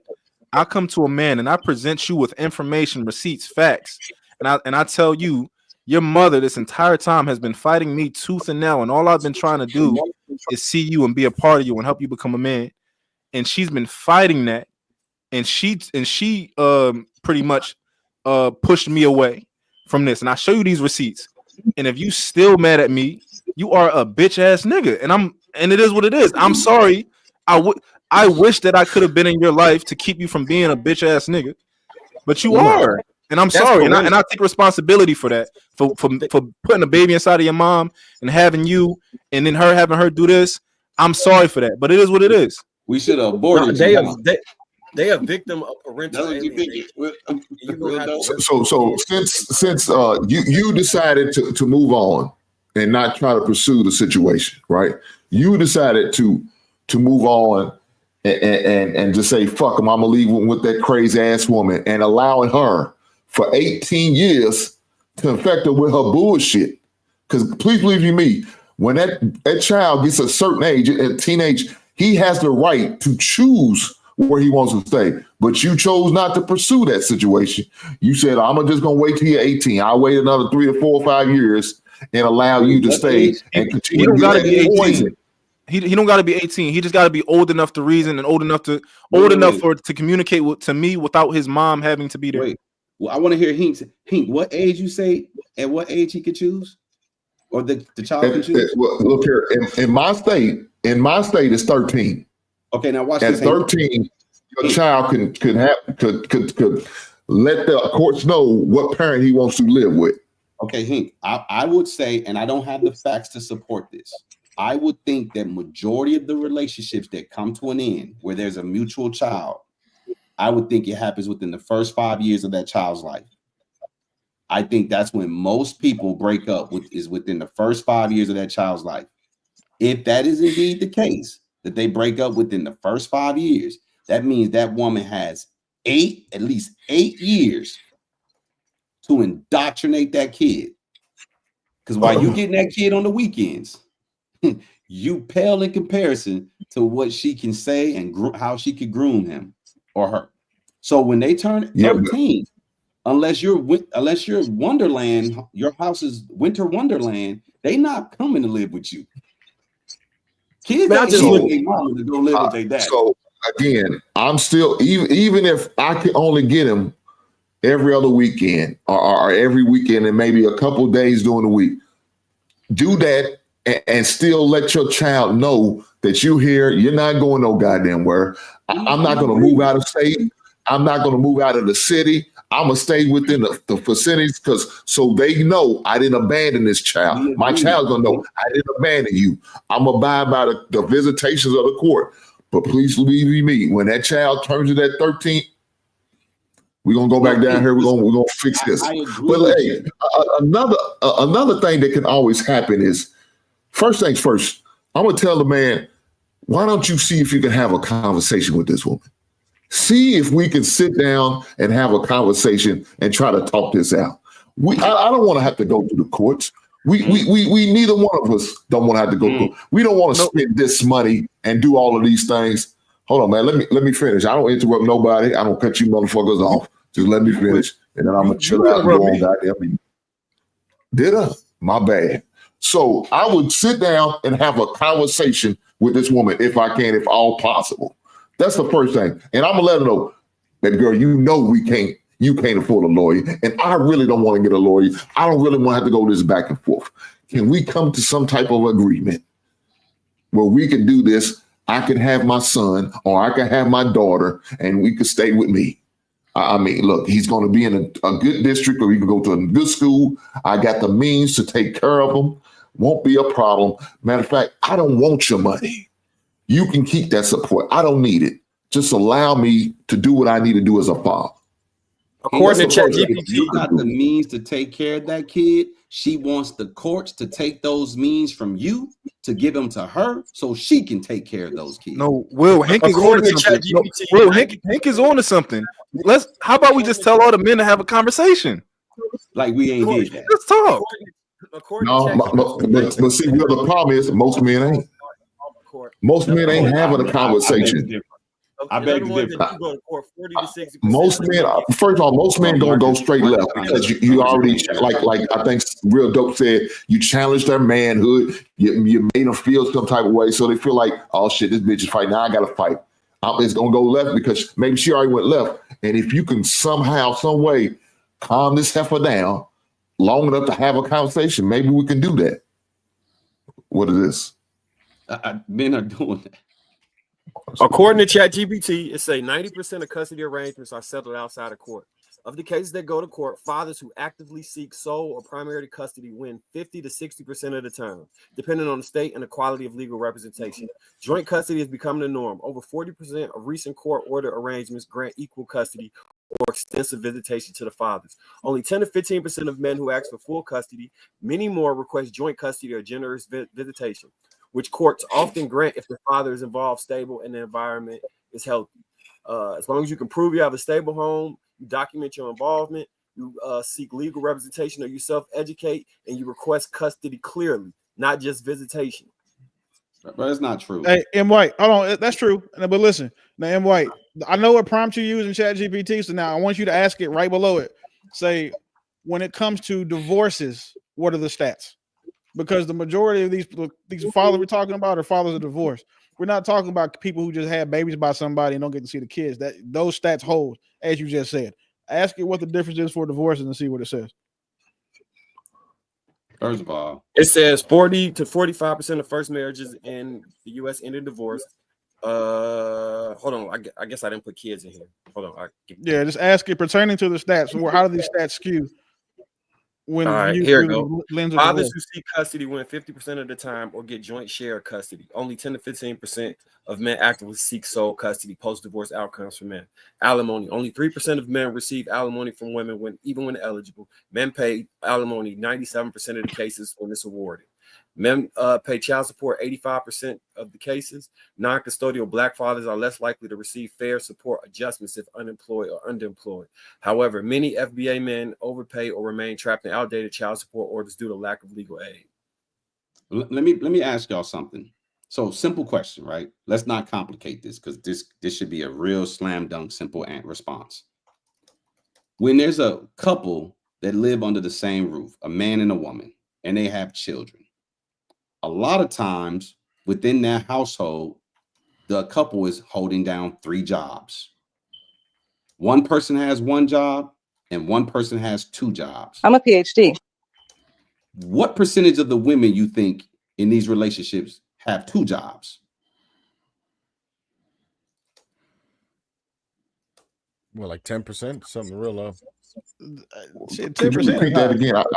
I missed some of it. In relationships where the man and the woman live in the same house, they're together and they have children, and there's 3 jobs within this household. Somebody in this household has 2 jobs and somebody in that household has 1 job.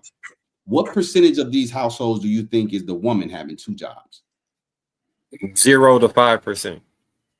So when we think about when we say these stats have no context behind them. Men tend to work longer hours, and usually, I shouldn't say usually, and sometimes they have more than 1 job. You can't take on full custody of kids when you were the primary person working outside the home and the woman was either not working part-time, or just working a regular 8-hour shift where is more conducive for her to be able to come home to the kids. It's hard for a man to come home and be with his kids if he's working 2 jobs. It's hard to be home with your kids if you work in 10, 12-hour shifts. I agree with you on that, but the premise of this conversation was leaving the kids alone and then coming back when they're older, or saying fuck them kids. No. The premise, Marcus, was when women ostracize you, when women make it difficult for you to be in their lives. We're not every woman makes it difficult for the man to be in the kids' lives. Not every man abandons their kids. We're talking about the cases where women weaponize the state to make it difficult for you to be in your child's life, even on your regular weekends where there's court order that you have them. Women will make it difficult. Guess what? I believe that exists. I definitely believe that exists. And I can tell y'all from personal experience. So I'm not, it's not like my whole perspectives come from my experience, but let me tell y'all something that I struggle with my kids, my older 2. When it was my time to have them, there was a time where I had them full time. There was a time where we were doing 50-50. I had them just as many days as she had them. And then as they were getting older, their friends lived where she lived. They went to school in her neighborhood. So I would always drive them across town when I had them every day, drive them 40 minutes to go to school, drive back 40 minutes to get home. When it's time to pick them up, drive 40 minutes to go get them, and drive 40 minutes. Did that 2 days a week, then the flip week, do it 3 days a week. Over time, the kids don't want to live like that. They want to be where their friends are at. When it's the weekends and they're supposed to be with me, guess what? Birthday parties are on the weekends. The birthday parties are going to fall on my weekend. You start switching weekends so much, and you know what? When women want to play that trump card, no, this is my weekend. I'm not giving you my weekend. Well, the weekend they're supposed to be with the father, that's the kid's birthday. The friend's birthday is on the weekend they're supposed to be with the father. The father don't want to be the asshole and tell them they can't go to their friend's birthday party. So he gives in, and the moment he gives in, that one time, he will be perpetually giving in. Because if he doesn't give in, it's going to start becoming an uphill battle. Now, it would be smart for him to not give in and make the kid miss the birthday party. But who wants to do that? That would be the smart thing to do. So Will, why would the kid have to miss the birthday party? Why can't you take the kid to the birthday party? It don't always work like that. Sometimes it does work like that, and sometimes it doesn't. There's details and nuances to every situation. I'm not readily in touch with all. Sometimes you get notified the day before the birthday party when you're not the custodial parent. They about to pick you. You about to come pick them up from school. Hey, can we switch weekends? Why? Well, my friend's birthday party is tomorrow, and I really want to go. What? Even in that case, can't you just say, well, after I pick them up from the birthday party? You again, nuances. Yes, in theory, that sounds good. That makes sense on paper. But that also has to make us accept the premise that the other person is a reasonable and rational person. Right. Typically in these conversations, that's not what the men that we're talking about deal with. Right. So I'll concede that, but I think there's something to be said about I go through hell to get to my kids. No, you won't. I will find a way to talk to her. Like I'm removing I don't want to be with her. So it's not that much she could say to get me, you know what I'm saying? She got to tell me something happened to my kids to get me amped up to be arguing with her. Like, and I get it. Hold on. And I'm not trying to take nothing away from the difficulty fathers go through with their kids. I'm not. That's not what I'm saying. I just, in my opinion, which is a ignorant opinion because I have not been through this, I believe that I would try my damnedest no matter what to make sure I was there for my kids, no matter what it actually took for me to do. And these men think the same way as you, Marcus, and they reach a breaking point. You are not experiencing it, so you wouldn't know how soon that breaking point, you will meet that breaking point. In theory, on paper, we're going to do everything for our kids, right?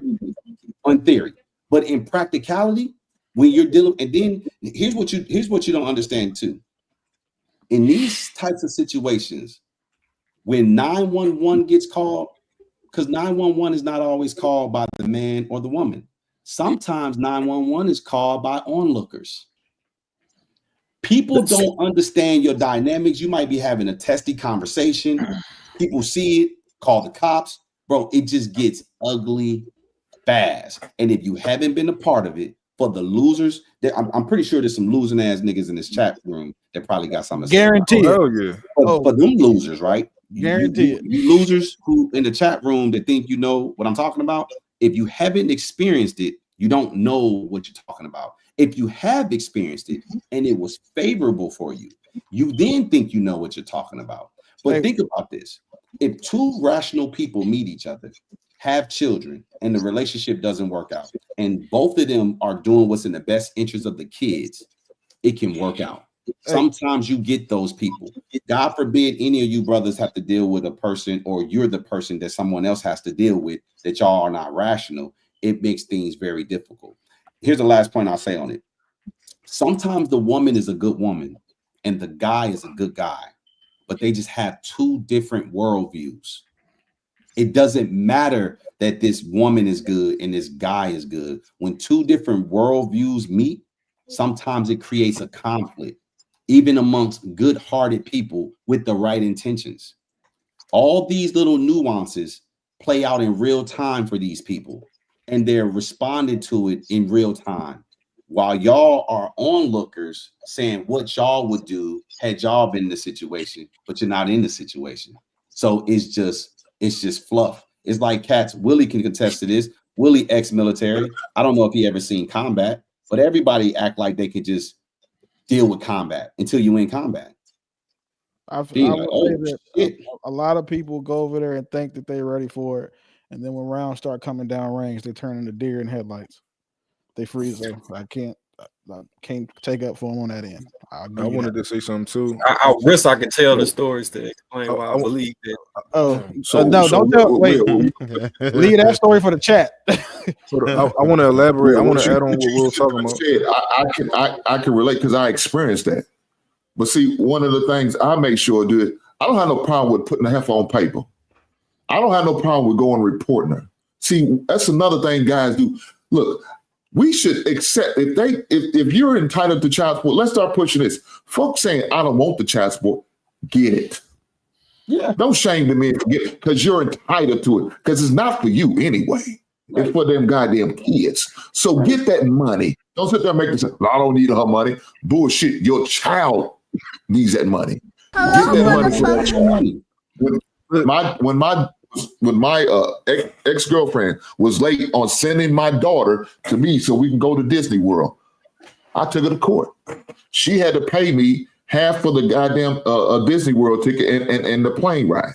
She had to reimburse me. Anytime that there was a problem, I reported her. I made it be known. I went down there. Hey, she's not doing what she's asked to do. Here's my declaration of my court order. This is what's supposed to be. She didn't send. We need to get this corrected. That's something that you can prove on paper. I'm talking about the stuff you cannot prove, which is the psychological damage that kids experience from being in proximity to the wrong parent. This can be the guy, this can be the woman. It's not like I'm just saying this is women doing this. Whatever parent is the custodial parent, they have the ability to taint the children thought process about the other parent. They don't have to say anything directly to the kid. It's all the noise, the white noise that the kids hear over years of the woman talking to her mom, her dad, her friends, other people bash and talk. Oh, where his sorry ass at? Or when kids hear stuff, don't act like we didn't hear stuff. Well, it's called alienation, and it's even deeper than that. The way that they can do it. A lot of these women treat the fathers of their children like they are almost 30-year-old man trying to be a rapper. They don't respect them. Like they treat him like, you know what I'm saying, he's beneath them, he's down, you know, because they just don't like him no more. But when they was together, him being, you know, 28, 29, trying to rap was cool. But as soon as they break up, you know, they point out how like the type of bum he is. You know what I'm saying? And then they tell his kids that look at your daddy trying to be a rapper, he a bum. Like it's not fair. And that parental alienation shit is deep. You know, again, working with fathers in the foundation, that I see it all the time. A lot of guys just catch the shit in the stick. What everything Hink said is perfect, right? Because it works. And then the best part about his is he had access to funds that could pay for a lawyer. Most men don't have that. Most men that are going through these cases, they can't afford lawyers for family law. And then they don't have the wherewithal to go look up information for themselves. So that's why they have foundations just like that, like mine, or fathers advocacy rights, or father advocacy groups. They call them FAGs, but we don't want to say that out loud. And they need places and resources like that. And most guys won't even know that those resources are available to them. Yeah, and another thing is because in my perspective, right? I'm speaking on this as somebody who got kids with 3 different women, and I don't have legal custody of all of them, but I am technically the custodial parent. I get them 5 nights a week, right? So I'm one of them people who, and my daughter, like I didn't know she was my daughter until I got a DNA test. My other kids, you know, they were fine, but I had to get the DNA test for her. I'm like, all right, she coming over too. Same days as the rest of them. I get them all of them, right? So I'm not in a situation where I'm like, you know, where I'm being castrated by a woman or nothing like that. I got a favorable situation, and I'm the same way as you. My mindset always been like, listen, if you want to go to court, we can take it there, and I'm gonna go before you. I'm gonna be the plaintiff, and every time, you know, that's my mindset. That's how I am, and I'm gonna always, you know, I'm gonna make sure I got my kids. My kids are the most important thing. Family to me is the most important thing in the world. Like that's all. I don't buy a lot of stuff. All my money go to my family. It go like that's where it go to my kids and all everything I got going on for them. Summer school is expensive as hell. Like even the gym I go to that they got the daycare and all that's expensive as hell, but I do it all for them. So when I share Will's point when it comes to the idea of like, yo, at the end of the day, if there ever was a situation, which it may not ever be a situation where I'm being castrated by a woman, but if it ever is me in my manhood versus, or either me and my manhood, or have a remnant of space in my kid's life, I'm coming back. I'll come see you later in life. That's just and also, but how can you make that? Go ahead, brother. I'm sorry. And the reason that I say that is because for me, everything that I learned in life was from the time that I was in my early 20s. Like my dad used to talk so much crazy stuff about my mom. The craziest things about my mom. He would say, see, the reason that your mom she bought a washer and dryer for the house, that's because she don't want to spend time with y'all and take y'all to the laundromat like I do. Stupid stuff. I swear to God, the craziest stuff. Like, as soon as I turned 16, when my dad said that to me, I'm like, yo, you a hater. Okay. You a hater. I see what this was this whole time. You just been a hater. Like, which is why I say, like, when your kids become of age and he just wants some weird stuff, he just a bitch ass nigga. You're like, at that point. So, but how can you talk about you love your kids, you do everything in the world for your kids, but then you say you're willing to turn your back on your kids and just let them stay there and have nothing to do with them. But then in the same breath, you gonna call him a bitch ass dude because he didn't ride with what you said. No, I'm a little bit more cutthroat I'm a little bit more cutthroat than a lot of people. I believe that. Like when we watching, like when you watching what is it called, Power, and Ghost, and what's the name killed his son because he was soft, and he was like, you ain't my son, you soft, right? I'm not fully that way, but to some degree, like if my son grows up and he's just not the son that I raised, or he chooses to do something in life, it is what it is, right? He might be a bitch ass nigga. I hope he's not. My son is born my hip. He do everything that I do. I hope he's never a bitch ass. I hope he never soft. I hope he never a pussy or nothing like that. But it's very possible that he might just become a punk. No, but what I'm trying to explain is, you sit there and said you love your kids. You do anything you recurs. You invest all this money into your kids. I wouldn't do nothing gay. You hear me? Oh, okay. Nobody's taking it there, real though. Come on, dog. Come on, man. Almost anything. Okay. The speaker. Okay. What you said, almost anything, but you sit there and said you do almost anything for your kids. You put money, you do this and that, right? You love your kids that much, but then in the next breath, you sit there and say, "Well, I'm leaving them. I ain't gonna worry about that. I'll catch them when they 18." Because I'm principled. You say that? I'm principled. That's just a part of my principles. If I have to my manhood is not negotiable. My masculinity is not negotiable. Right, and in this created scenario that we created, right? It's challenging your manhood. How is your kid challenging your manhood? It wasn't about challenging my manhood, right? It was about either or. In this scenario that we created, it was: would you give up your masculinity? Would you give up that in order to be in your kids' lives? No, I would not. So dope. Let me ask you a question. If somebody said in order to get your kids the fair amount of time, you would have to let her call you a bitch and slap you every time you went over to pick them up, what you gonna do? Let her call me a bitch and slap me? Yeah. What you gonna do? I would have to process that, but I don't think that I would sign up for that. So you would choose. That's because I'm trying to figure out where you saying your masculinity is getting attacked. So I'm trying to provide. Let me try and find an example for you to. So but that's still crazy. I'll give you an example, right? I'll give you an example. Let's say she's the custodial, she's the legal, she has legal guardianship, right? So that means she's allowed to tell my son that he can get a sex change and I can't be a part of that, right? Because she has legal guardianship, so I have no say in something like that. Let's say she's Gabrielle Union, and she is on something like that with my son, where she's like, "Oh yeah, you can paint your nails, you can do this, you can do that in the third, you can do that, and you can do this," and I have no say to influence my son.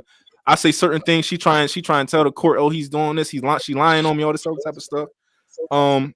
In a scenario like that where I can't be a man inside of my kid's life, then I'd rather wait until they're of age where we can have a conversation, and I can tell you about everything that your mom did. And that's just a loose example. It might not even be a good one. I think I can bridge this gap for us, gentlemen. No, but by then it'd be too late. Your son will be already a little dick sucker by then. It's too late. What are you gonna do then? Whoa! At least we can have a conversation. At least I can tell him what I tried to do. At least I can tell him what I was going to do. Let me try to bridge this gap.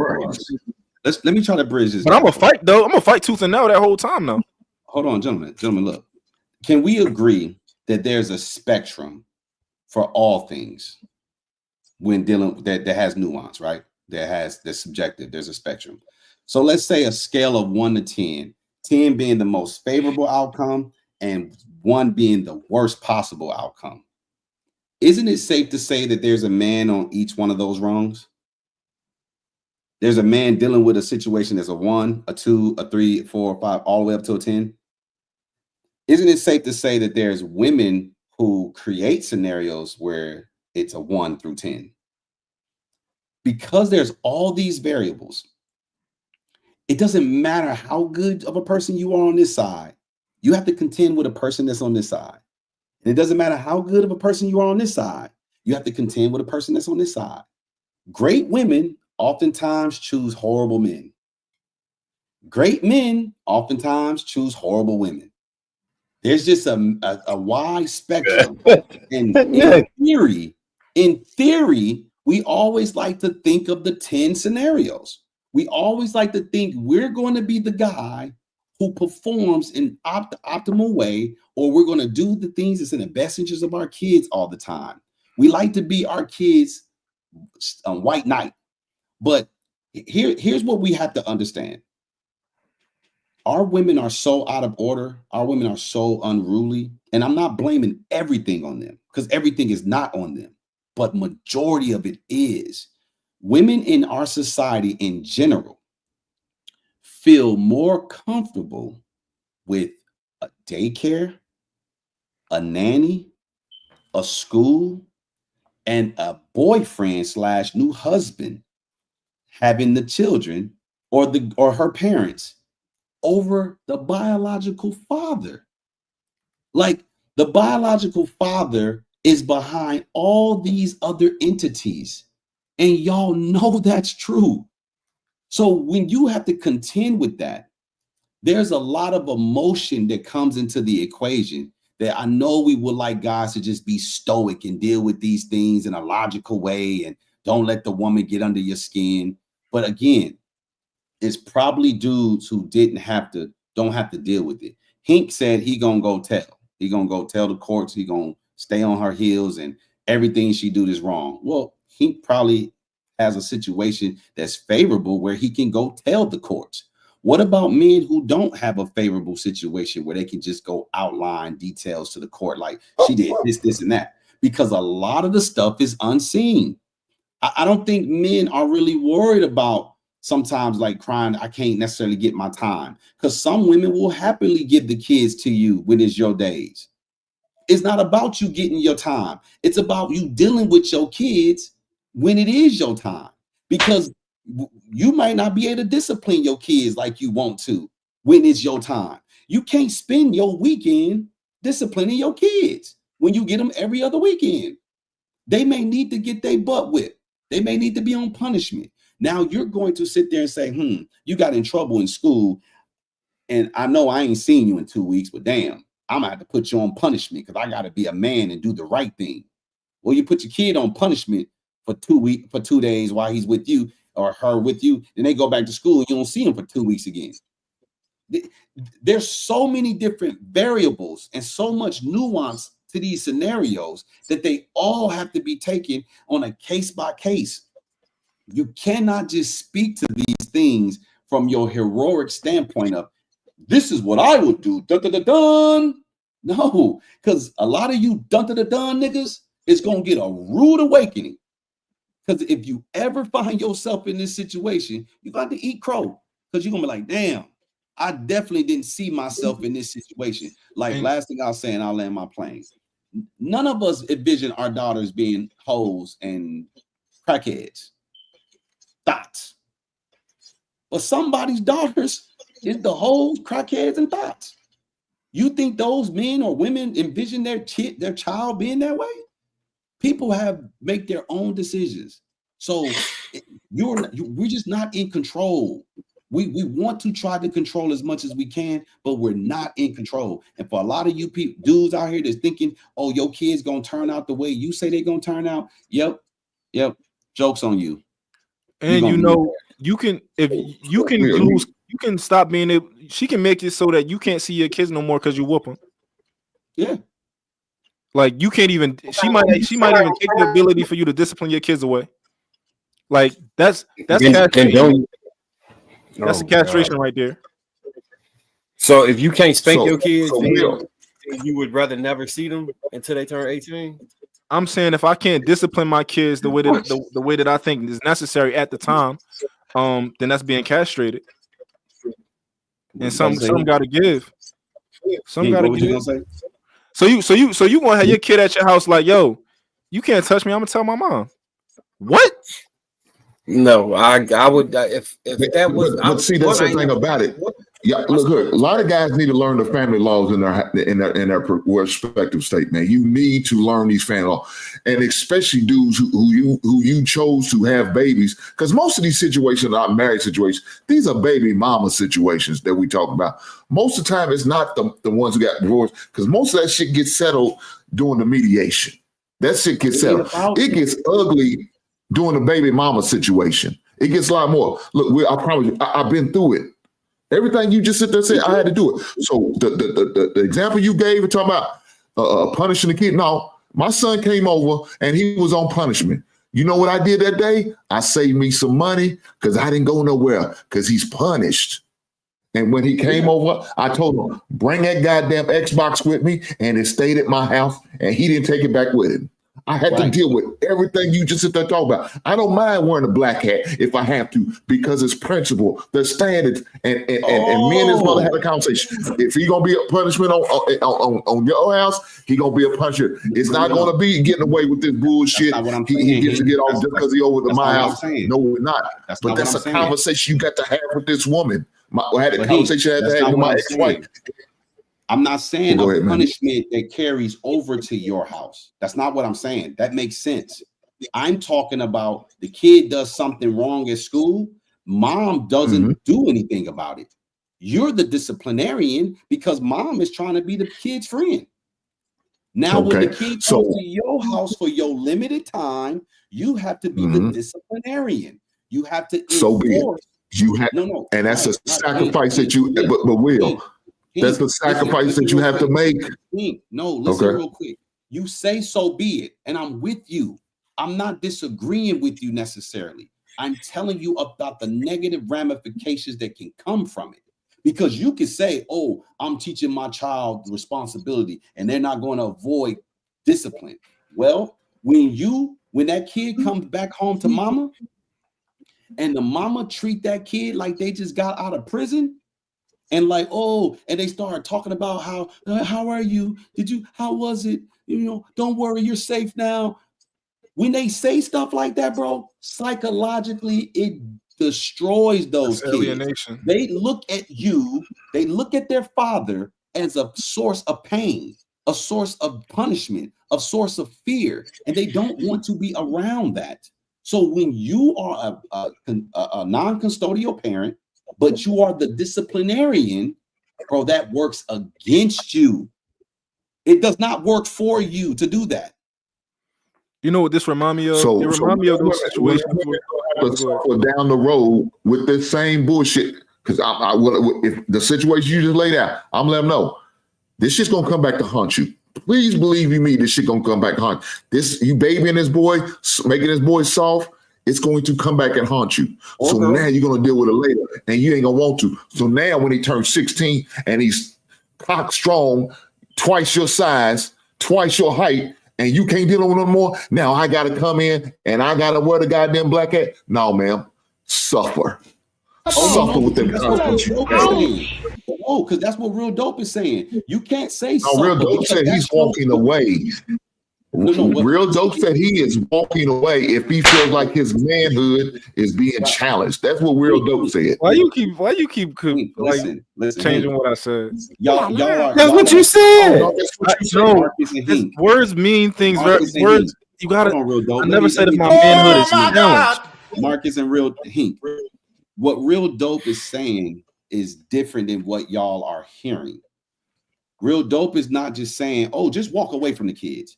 But what Hink just said, Marcus, that there's going to be consequences. It's going to come back and affect this kid later on. And when it does, Hink said, you deal with it. So be it. That is the same thing that Real Dope is saying. I didn't say you deal with it. That's making the kids suffer. What I said. What'd you say, Hink? I sit there and say, this is your fault. Now I got to come in and wear the black hat and try to correct all of this mess you pulled up. That's what I said. I'm not going to leave my son or my child. Making a kid I'm not suffer. going to turn my back on him. I misheard you. What I said was, you don't get mad because what you created. You created this monster in our son because you continue to baby. Now you can't handle it more. Now I got to come in there and deal with it. That's what I said. No, Hank, you don't understand what you said. I apologize. No, you didn't mishear him. He said that what he's going to do is it doesn't matter about the kid because ultimately at that point you need to discipline your son to make him a better person because she can't do it. However, you're saying that because you've made certain decisions, I'm going to let my son suffer because I want you to suffer. So I'm gonna leave my son in your hands. I said, now I got to come in here, wear the black hat, and deal with it. That's what I said. And you said so you're not going to continue to deal with it. Now it's just going to be a little harder and more tougher. It's not going to be as probably easy as it was if you allowed it to happen when we first had to address it. I don't believe in turning my back on my kids. I remember exactly what you said. I never have. I never will. And let me tell you why. So I'm gonna get a little vulnerable. I was that kid. I was a victim of the child whose father didn't always do what he needed to do, and he left me. He moved on, like Will said, had another family, created another family, and did that.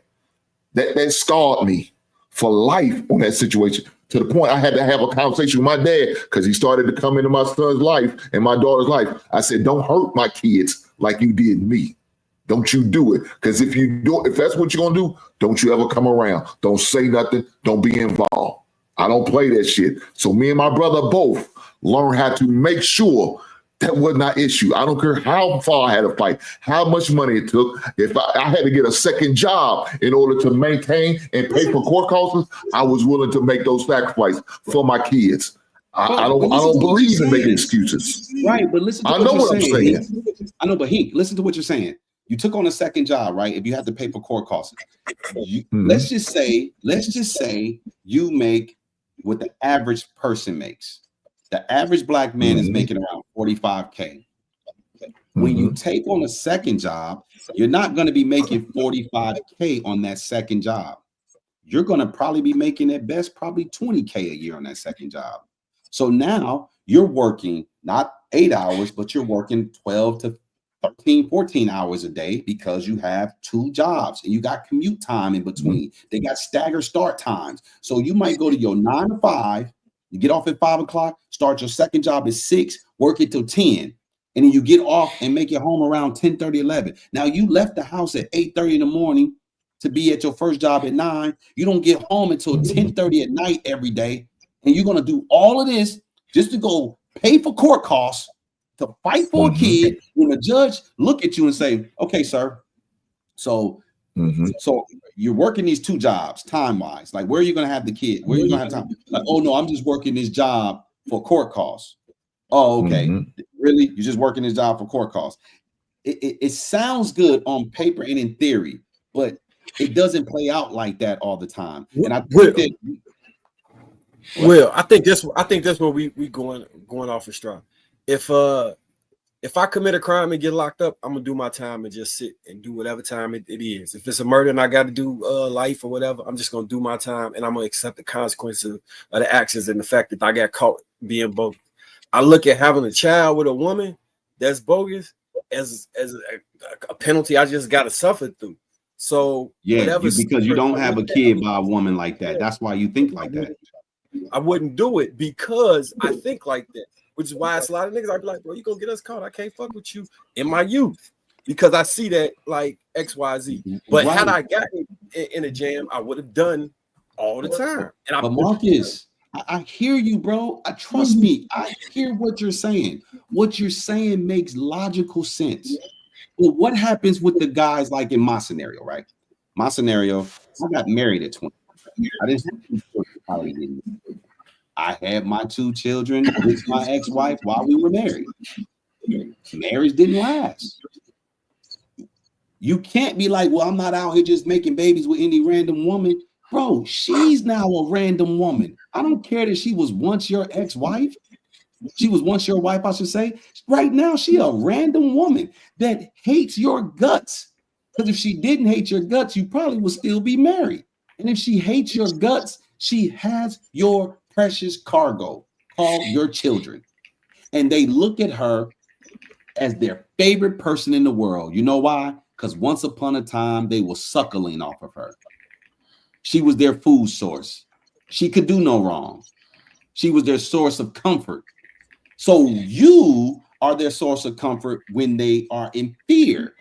She's their source of comfort when they're in joy, when they're eating, when they're sleeping. They get so accustomed to her, they're not accustomed to you as a father like they are their mother. I think y'all don't understand the power that a woman plays in a child's life. How a woman is way more important in a child's infancy than a man. Kids don't even need to know who they're. I think influential is the right word, not important.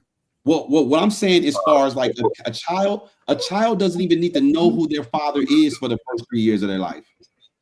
They would be just fine. You can introduce every father to a child at 3 and they'll be just fine. They don't need to be there from day one. Child don't need their fathers like that early on. They just don't. Yeah, I can't agree with that, man. Okay. Well, what do we do? I think it's ideal for you. I think it's ideal for you to be in your kid's life early on. But I know what you're talking about because I feel the same way for the second half of the life. I think that you don't need your mom like that in the second half of your life, right? Even though it's of course it's helpful to have her, but for that second part of your life, you don't need her. She's not like so you don't need nurturing at that point in your life. You need discipline. What? No, but see, that's why I think y'all think it too extreme, but you do. You need that balance, man. I couldn't imagine raising my daughter through the whole time and trying to have some myself, because now I'll have to do it. Explain going through her menstrual cycle. Explain to going through all these emotions she does as a young lady. What are you talking about? GYN. To explain all that. How long of a conversation do you think a woman is going that menstrual cycle experience of when it comes on for the first time? Do you think that's like a year-long process? Well, I mean, I was explaining, but then y'all, some real dope wanted to kick in and say, go to the doctor. And all there's more things that young ladies go through that you have to deal with. Cool. That you have to explain. And it's like, we can sit there and say, well, a mother can sit there and raise a boy to be a man. They can't. Just like me as a man, I can raise a young lady to be a woman. Cool. So they need that balance. Let's talk about what we do know then, Hink. You tell me, you and Marcus tell me, and Willie too, if you want to chime in. Y'all tell me what's the pivotal things that a child up until the age of 3, why do they need their father? What is the things that the father is bringing to the equation at the age of up until 3? So in the early stages of childhood, in the early development, so they get emotional security and attachment. The child, when you involve with their father, they got higher levels of confidence, resilience, and self-regulation, stronger ability to cope with stress in new environments, and also cultural affirmations and identity centered around the storytelling and protection of what their father does, which lays the groundwork for how they move throughout life. I intentionally would not let my daughter see certain images because you ever seen that the brown dog or the test with they take the black kids and then the white kids and they give them a doll and they assign character traits to them. Yeah. Based off of understanding of that, I did my damnedest to make sure my kids have a positive self-image free, and they real young still. But these are things I'm instilling in them to create a basis for how they move through life. So everything you at just 2 years old, that's not coming into play. Everything you listed, are we saying all men are providing this for their kids? This is just innately we as a man being present. No, I'm not saying that. I would say the first few characteristics that he mentioned. I know one of the things that I go ahead, Trey. I'm sorry. No, I was saying the first few characteristics that he mentioned. I think it would be absolutely useful, essential. Probably it depends on what type of what you at the age of 2 success as, right? Depends on what your version of success is. It's the foundation. That's their first learning. That's their first learning experience. So here's my point. Lot of time. I'm sorry, Trey. My bad. Go ahead. Yeah, because now I would say ideal. I would say is it absolutely essential for survival? No, but if you want the optimal opportunity for a well-rounded individual, then I would say it's something you should do. So here's Look, what I'm saying, gentlemen. this is a picture. Since my kids was babies, right? I was changing 3 diapers a day, all day, like it was nothing, right? So like when it comes to like I don't want nobody to think that like, oh, you're not willing to sacrifice or doing like I was in a little house with drop my kids off, just me by myself before I even met my girl. Like drop my kids off, me by myself with my kids, changing diapers all day, feeding them, all that type of stuff. I never even needed a baby bag. Keep your stuff. I got clothes here. I got all of that. I don't want anybody to think like, oh, he's saying just walk out on your kids. I'm not saying that, but this reminds me of a situation where it's like if you ask a guy like, what if your girl ever cheated on you? And you like, my girl would never cheat on me. Right. Like that's not. I would never answer like that. Even though, of course, I'm confident that my woman would never do that. However, I'm not going to say my girl wouldn't cheat on me in a million years. But what if she do? She wouldn't do it. I'm not going to do that. I'm not going to take that position. That's not what we're saying. That's not what we're saying. It's kind of like, yeah. But look here, let me add to what y'all was saying. So I taught my son how to pee standing up. That's a thing that's critical in his life. I mean, what the fuck y'all want your son to do? He didn't sit down until he gets to 4 or 5 years old? Hell no. 2 things. First of all, ain't nothing wrong. She couldn't teach him that. First of all, ain't nothing wrong with peeing sitting down. We keep on talking this. Oh, okay. You tell me that is. Okay, cool. Y'all tell me. Real dope. You talking about testing your masculinity? Listen to what I'm asking y'all. Y'all tell me one masculine thing it is about peeing standing up. What does it do for you psychologically? Tell me what. No, Will's right because medically, medically, you technically don't get a good drain standing up. Fuck that shit. Fuck that. I'm not gonna get into that. Look here. There was one critical thing. I had to teach my son how to wipe his goddamn ass. That was another thing I had to teach him. So listen, those are critical moments in his life. When my son took a fall, he goes scraping his knee. Right. You know what his mama gonna do? His mom, oh, poor baby. No, get your ass up. You fine. Get your ass up. Let's go. I think things like this aren't necessary. My son needed instruction. He got them instruction. He heard that deep voice. He knew to go. Mama had to tell him about 3 or 4 times, and then he still might not even do it. No, we're not gonna do that. No, so that's all that structure that I had to make sure I teach my son at an early age. So this won't be a problem later on down the line. So you sit there saying that a father is not critical in the first 2 years. I can't agree with that. I can identify the kids in my daughter's class that did not have fathers present by the way they act, and they had no regulation. Very clear. Understandable. Very clear. Understandable. But like Real Dope was saying, it's optimal for you to have both parents. Nobody we can agree to that. What'd you say? I said we can agree to that. Right. Nobody is advocating for a child to not have one of their parents. It's optimal for the kids to have both parents. But the necessity, the necessity is for them to have their mother. A woman can feed a child if there's no food present. We cannot. The way you utilizing necessity, I get it. We technically could use infamil, but that's beyond the point. No. The point I'm making, infamil, that's a food source, right?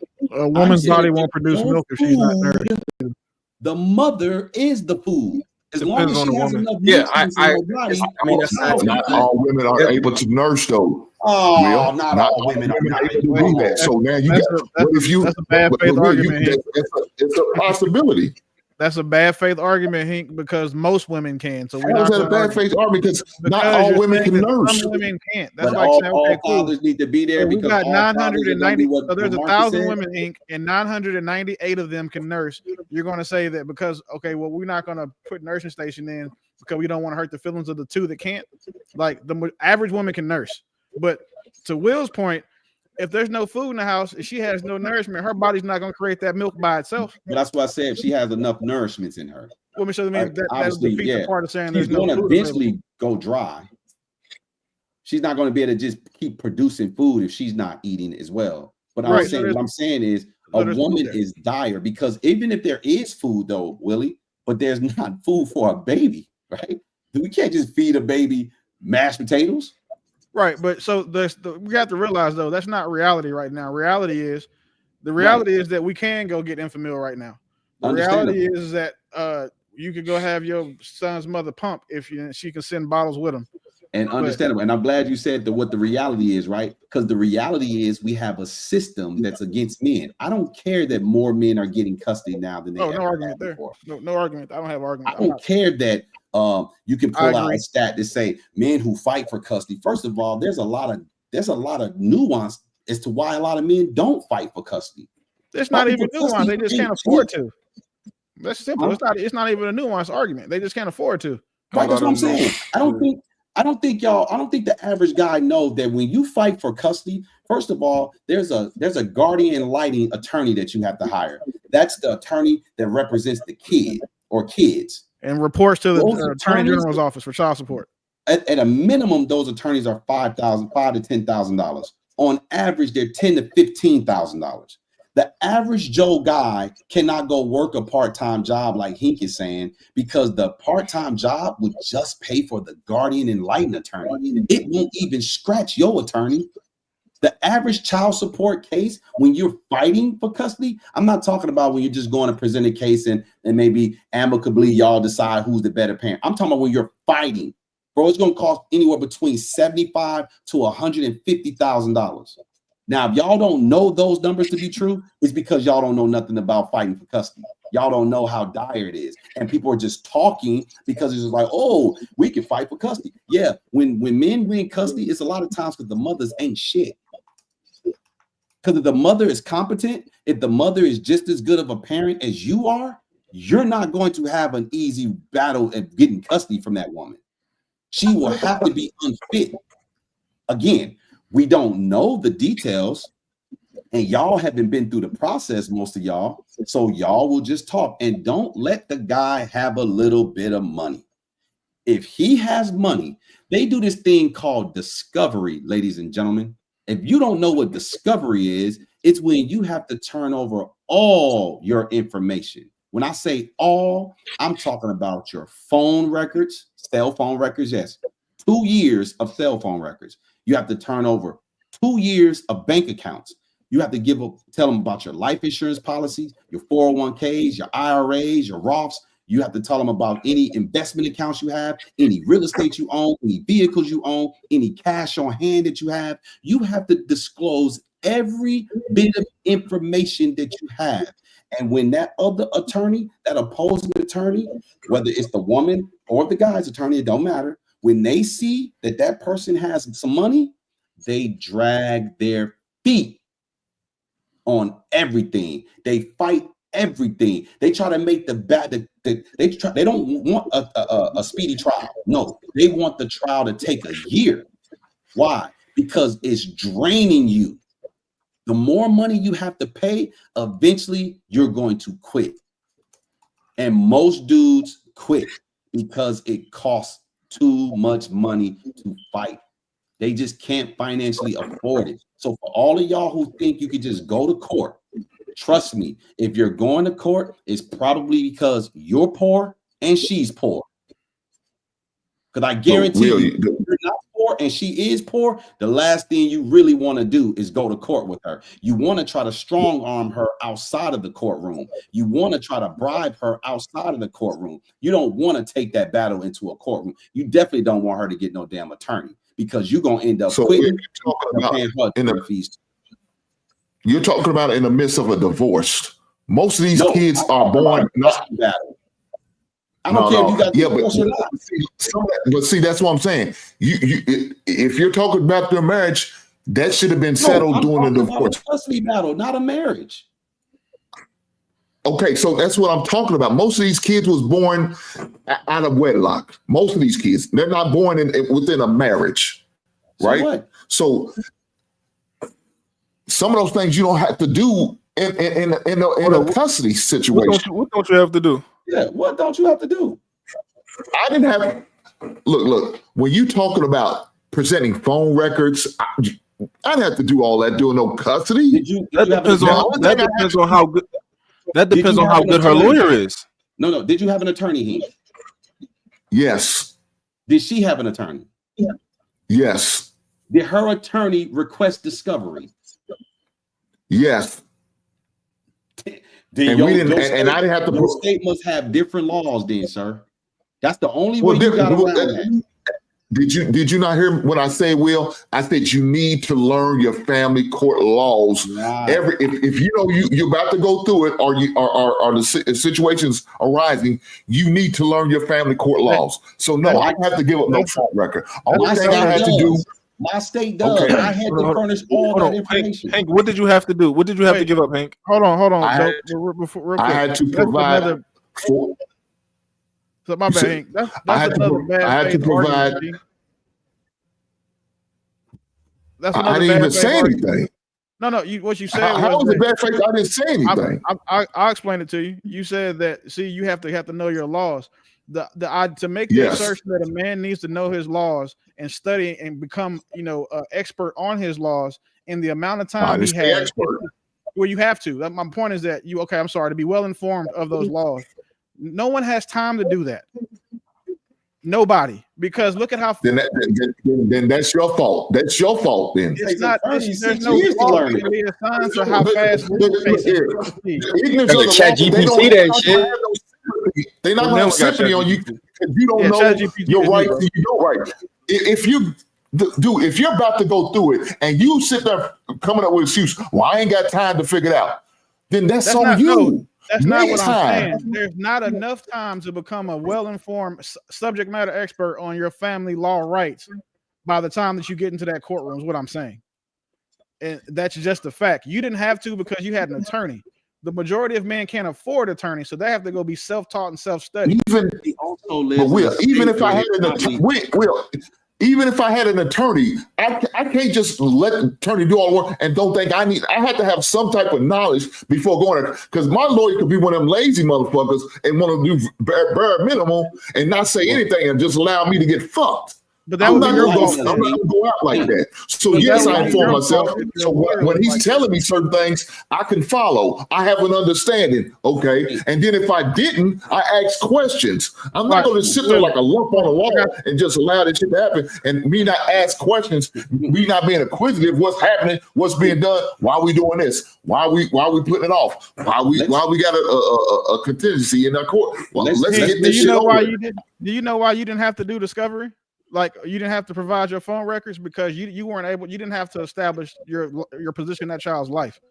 When you have to give those phone records and emails, pictures and videos, that's part of the discovery that you have to have because again, you have to establish your position in that child's life. So if your attorney, if you didn't have to do when you say position, what do you mean? We had established paternity? No, that established that you were a present in his life. So if the mom is not saying that you weren't present or you weren't around, then they're not going to make you share that in discovery. But in Will's case, they will because his experience, he had to establish his presence in that child's life before he could establish those custody rights. I mean,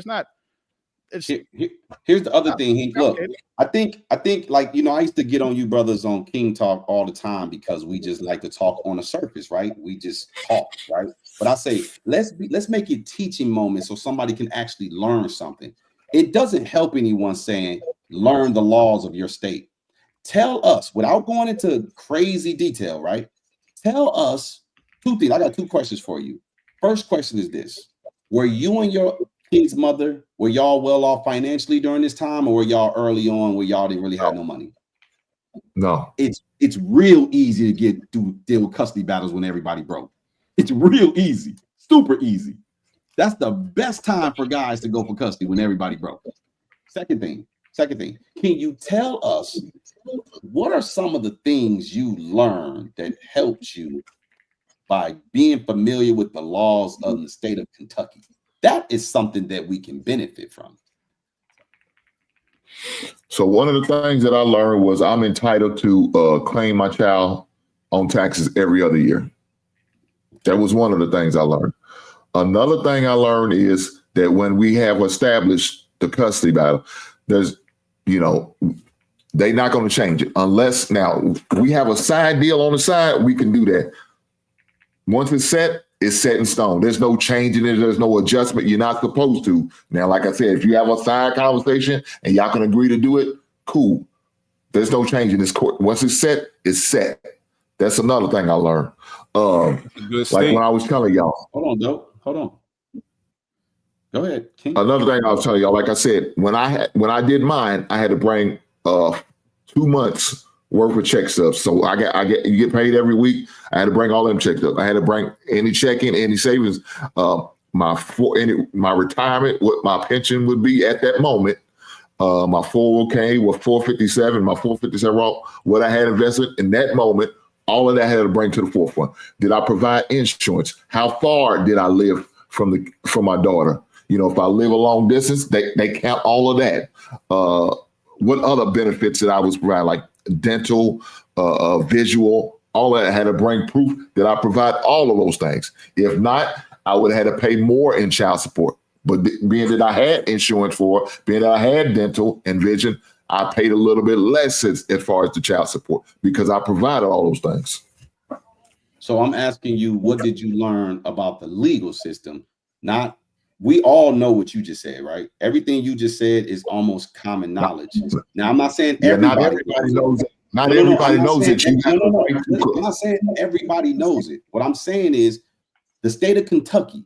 Tell us something about, because you keep saying familiarize yourself with the laws. I'm saying, what did you learn about the state outside of you can file your kid on your taxes every other year? Because I can tell you this much: in Georgia, you cannot do that. The custodial parent gets to file them every year, so you don't get the alternate on who gets to file them. So you tell me what, and if that law has changed, I don't know. I haven't looked into it. Maybe I need to look into it. So it's not a law, Will. It's a standard. The standard is that you can agree to whatever you want to. Not a law. So can you tell us something about the laws that you learned that prepared you to help you win or fight or get a better position in your battle, in the custody battle? So another thing is she could not move out of town unless she has my okay in order to move. Yeah, that was another thing that I learned. Can I ask a quick question to Hank to qualify something real quick? Most situations they can't go more than 100 miles. I got a buddy in another state said, and she was allowed to pick up and move and didn't have to say anything because she had primary custody. Yeah. So that was a different state, right? So you learned that, so it helps you, right? So cool. So what I'm saying to you is these things didn't help you with a custody battle.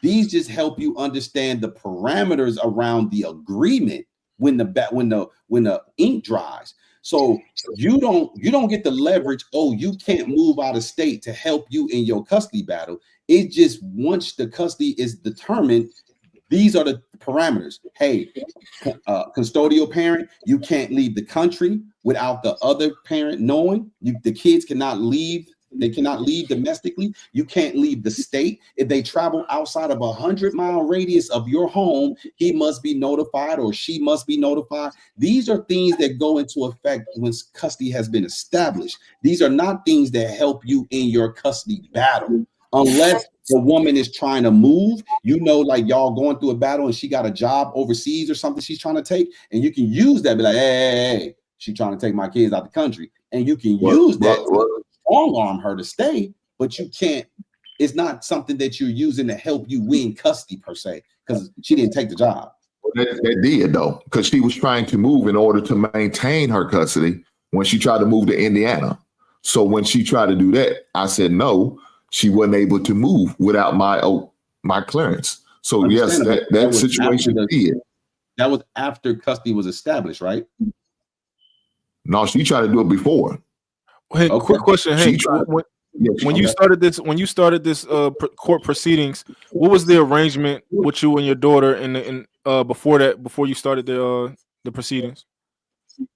So before you filed your petition, what was how often were you seeing your daughter and stuff like that? Because you said you had insurance for her, right? Yes. How often was your schedule with her? I was seeing her 3 days a week. Okay, and people don't understand how important that is, that precedent that you already had in her life. As far as you already had it, I'm already seeing her 3 nights a week. I get her 3 nights a week, and she get her 4 nights or whatever. That's why he didn't have to do that discovery to establish his presence in her life. That's so important when you already got that time in, because a lot of guys, they just thinking like, all right, I can just come in here and get custody. But the courts want that child's life to just be, what is it called? They're looking for that child's life to be as orderly as possible. Yeah, but right. they don't give a damn about our kids. That's bullshit. And that's what another thing. What I was saying was the distance. The distance between, you could live in the same state, but shit, she can move in a town in my same state about an hour and a half away, but she's still in the state of Kentucky. That's important in the situation. Your distance from where the mother lives compared to where you live. That's very important in my state. Now, I don't know about, Georgia or whatever other state you're in. That's very important. I'm going to tell y'all like this. I don't care what y'all say. There's only one state that I know of that does not look favorably upon women. There's only one state. Now, I'm not saying it's the only state. There's only one state that I know of. That's the state of Nevada. Nevada is like 50%. That they don't care. Y'all start out with 50% unless somebody mess up. So we live in a society. I think Texas is like it too as well. We live in a society. No, it's not. Don't you need a step? Don't you need to Texas not like that? Hell no. I mean, this is No, I thought it was established. So we live in a society, gentlemen, that does not want to take kids from their mothers. So let's not act like men don't have an uphill battle. It's not like men are fighting and they got a fighting chance and it's just like, oh man, just go in there. Because guess what? Women don't have to fight. They don't have to fight. And a lot of women have counsel of other women in their lives, like immediately. Like we don't typically have that. A lot of men don't have men around them who are educated on the system and all that. Like women will have other women who are going to tell you how to get around the system. They'll tell you how to get around a prenup. It doesn't matter, bro. Whether they tell them or not, the judge is going to always look favorably upon these women. Now, it may change when these baby boomers die out and we got millennials that are judges. That may change. I doubt it. But we still live in a society that looks favorably upon women. And if we want to be naive, Marcus and Hank, if we want to be naive and walk around like men don't have an uphill battle and women don't have much of a battle at all women have to do is show up. If women show up, they're good. Where women will fail is if they don't show up. If they show up to court, they good. Because ain't nobody trying to take kids from women.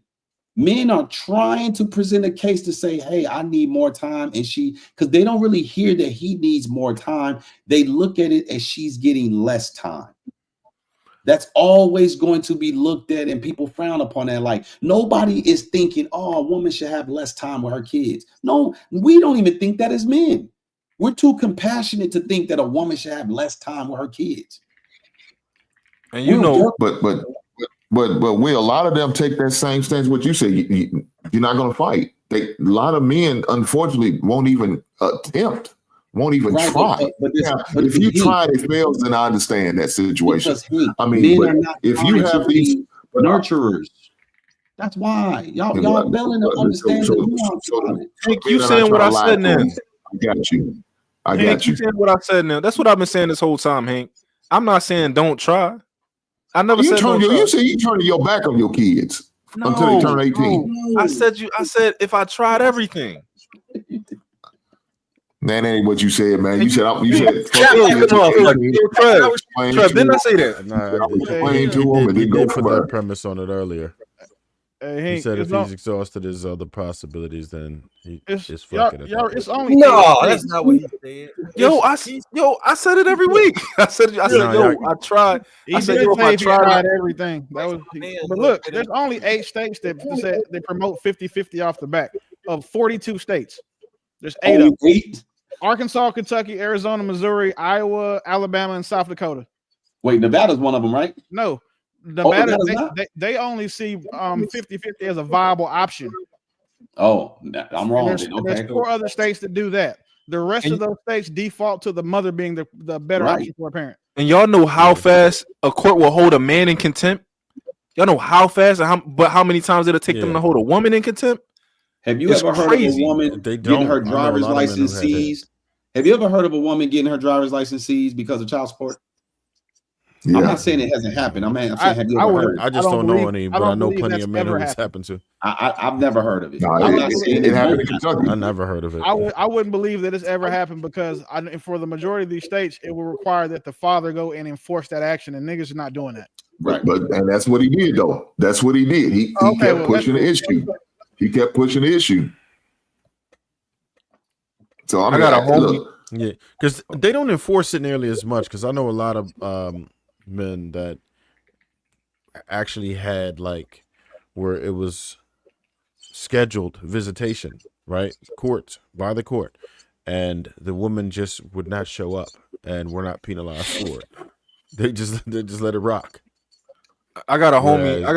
Oh my bad. Go ahead, Trey. No, I was gonna say whereas whatever he defaulted on, he would have a serious issue. They would enforce it. They will take your passport. They will take your driver's license. They will arrest you. Shit, I was with one of the homies one time. He got bagged for that. I'm like, oh shit, what do you do? Child support. God damn, that's what we doing. But yeah, they not playing with that. Not when it comes to men. Yeah. I had a homie who had to babysit his daughter, who had to volunteer to babysit his daughter for several years in order to get custody, in order to get 50-50 custody. Like he had to agree to babysit your daughter. I'm gonna tell you how. He had to agree to, let's say, hey, while you go to work, I'll take her. While you go to work, I'll take her. Your daughter. To me, that's like a babysit. He's pretty much being a caretaker. He pretty much doing like a job of a nanny. Like of like, yo, while you do this, I'll do this because he knew the courts would say, all right, well, you're not. Yeah, they would be like, all right, we want to at least give him that. You don't got to get a nanny. It don't make sense to get a nanny if he's willing to take her. So she every day she go to work, she would take him. He had to do that for 3 years in order to get split custody. I got another homie who got held in contempt after like one time of telling the court like, yo, I don't have this much money. You know, they said, yo, if you don't bring us this much money by this certain date, you're going to jail. He was like, yo, just give me this amount of days. He's like, yo, you're going to jail. I'm gonna tell y'all, check this out. I know somebody who has he's been legitimized as the father. He doesn't live in the same state as his kid, but he gets 2 weeks out the year. He gets 2 weeks. So the mother has the kid for 50 weeks, and he gets the kid for 2 weeks. Now check this out. In his 2 weeks that he gets the kid, guess what the court said? She get a weekend of his 2 weeks. And you know this heifer literally flies to his state for her weekend with the kid. And he's on child support. He pays child support. He can't have. It's not like he just got this checker pass where he's just like, oh, he's a threat to the kid or whatever. Because it's like you let the kid go, stay with him out of state, so he can't be a threat to the kid. But she has to interrupt the 2 weeks with her weekend. This is the society we live in, gentlemen. So of his 2 weeks, of his 14 days, he only gets 12. And she exercises it. And she don't even have money like that. But out of spite, she exercises her evil. And I'm gonna tell you right now. That child support that he pays that month, it's all consumed with her coming in town to visit her daughter for those 2 days, because she got to fly in town or drive, and it's not a close. It's not like they live one state or 2 states over.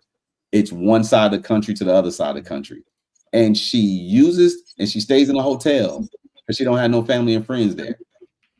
So the child support that he spends that month gets consumed with her travel expenses to come visit her daughter. This is the society we live in, gentlemen. And I know that's anecdotal, but I'm telling you, every last one of these cases have to be viewed as an individual case.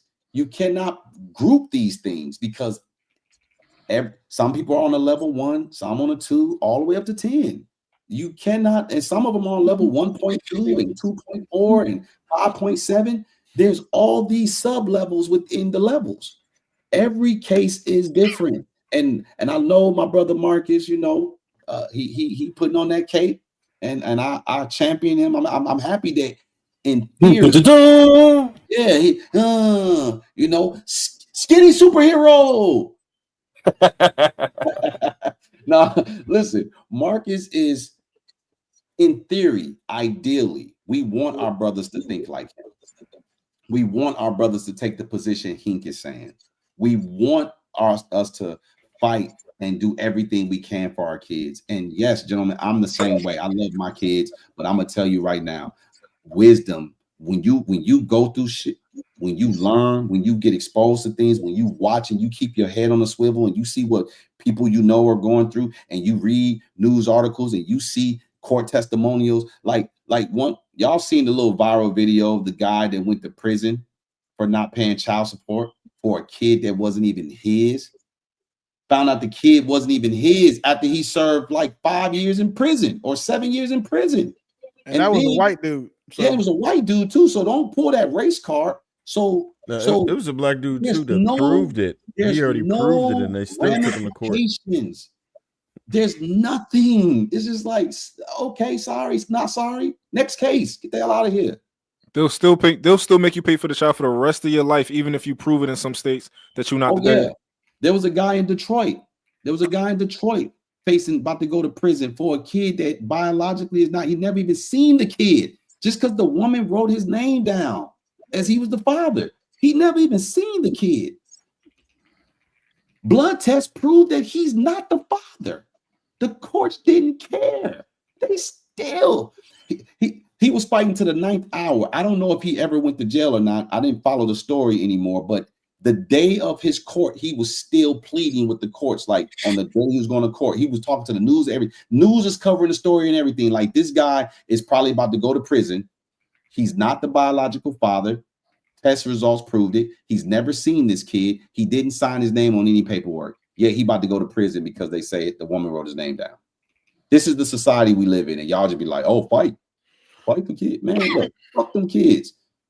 We love them, but at the same time, it's like, look, you can't work yourself into a grave. You cannot take on all that stress. Then you're no good to the kid. We want to act like guys are androids and robots. We act like the humanity aspect don't play a variable. Listen, bro, if our women, our black women, they're the backbone to this community we call the black community. If we don't get them in line, nothing's going to happen. So we got to stop. Hold the men accountable. Talk to the men. No, bro. We got rich men that can't get custody of their damn kids. Kanye West struggling like hell. You can say he crazy all you want. He wasn't crazy when everybody's making them billions off of him. But when it's time to be around his kids, he crazy. You know, women are so spiteful. To me, this is what I think. You know, they got a side of them where they'll set themselves on fire to set you on fire. They'll cut off their nose to spite their face. Yeah, they will do that, and I've seen it happen plenty of times. Like, a woman will tell the world she got HIV to tell the world you got HIV. Oh yeah, like they'll do that. Like, because they know men will still hit it. Yeah, it's just in their nature. And I don't want for 1 second for people to think that like I'm advocating for none of this. Like, I think that people, for the most part, think that kids do better with the original parents in the same household, and I think that that's ideal. I think that it's ideal for a man to fight for his kid tooth and nail. I think that it's ideal for a man to never let his kids see, never even give them the example of seeing a woman get over on him.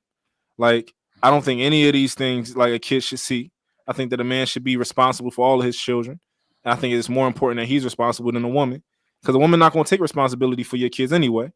They're going to get old. They're going to become bums, and she's going to say, well, you know, it's not my fault. I was doing this. I was working too hard. I was doing this. I was doing that. And the third, if my kids turn out to be bums, it's on me. I should have did better. I'm gonna find I could have did better somewhere. That's what I'm gonna tell myself. So we don't live in a society that say the men did the best they could. We live in a society that says the women did the best they could. Mm-hmm. Regardless, women will definitely substitute their father, the biological father, for the system. She'll substitute him for a stepdaddy. We did it on the Lapeef Network. Had the girl, what, the Crayon girl, Crayola, something, tell us that stepfathers are better than biological fathers. What? I wish I'd have been on that panel. Man. Bro, she literally said Stepfathers are better than biological fathers. Bro, stepfathers are just niggas that women wouldn't date if they didn't have kids 9 times out of 10. But what she don't realize, and they contradict themselves, a lot of stepfathers were bad biological fathers. Allegedly, right? Because if he got kids, he a stepfather to the new woman's kids, but he's a biological father to his own kids. You're defeating your own argument. I'm sorry, babe. I'm quiet.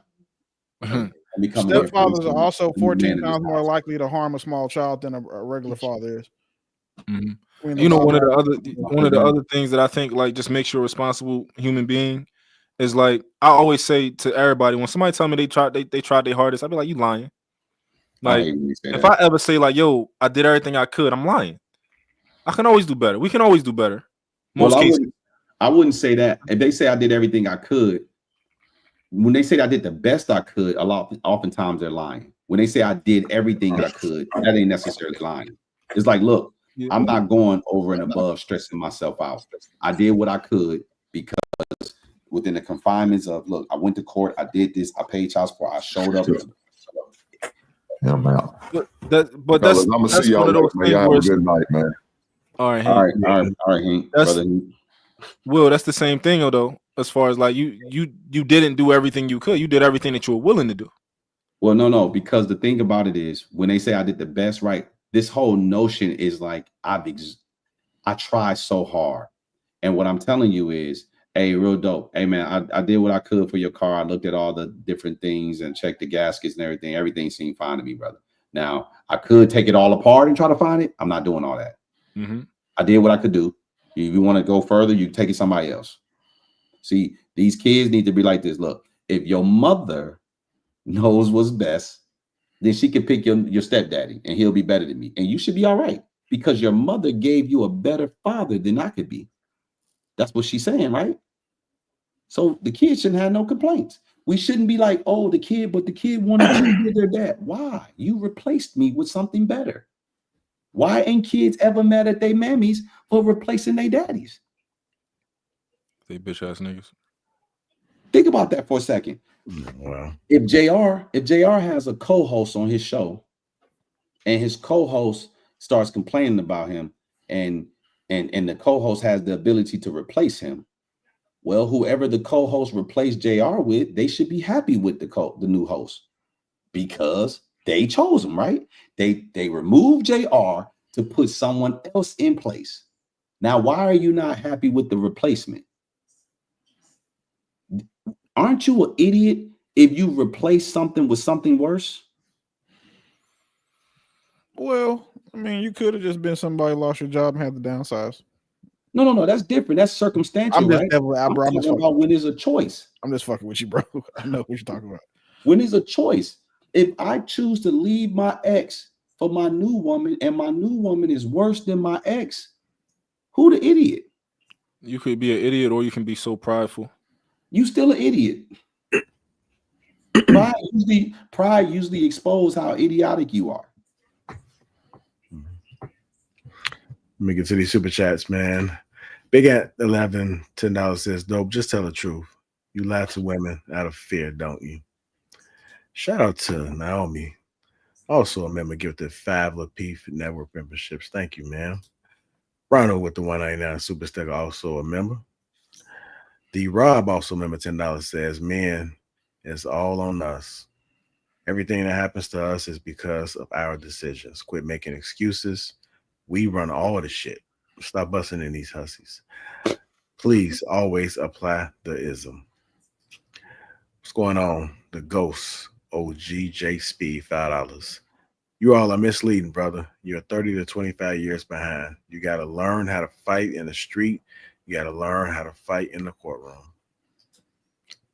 I want to thank everybody that has contributed. I know Will agrees with each and every last one of you guys. So shout out to Will for being agreeable. If you guys haven't already, man, hit that like button, man. Catch us Prego Live tomorrow. Catch us tomorrow. Appreciate you guys for tuning in to King Talk. Let's make sure we support everybody on the platform. We all got some amazing things going on YouTube channels. All this good stuff, clothing, business savvy. You got it, man. We got everything on here. So check out everybody's IG links, whatever they got going on. Let's make sure we support one another. That's very important. And we out, y'all.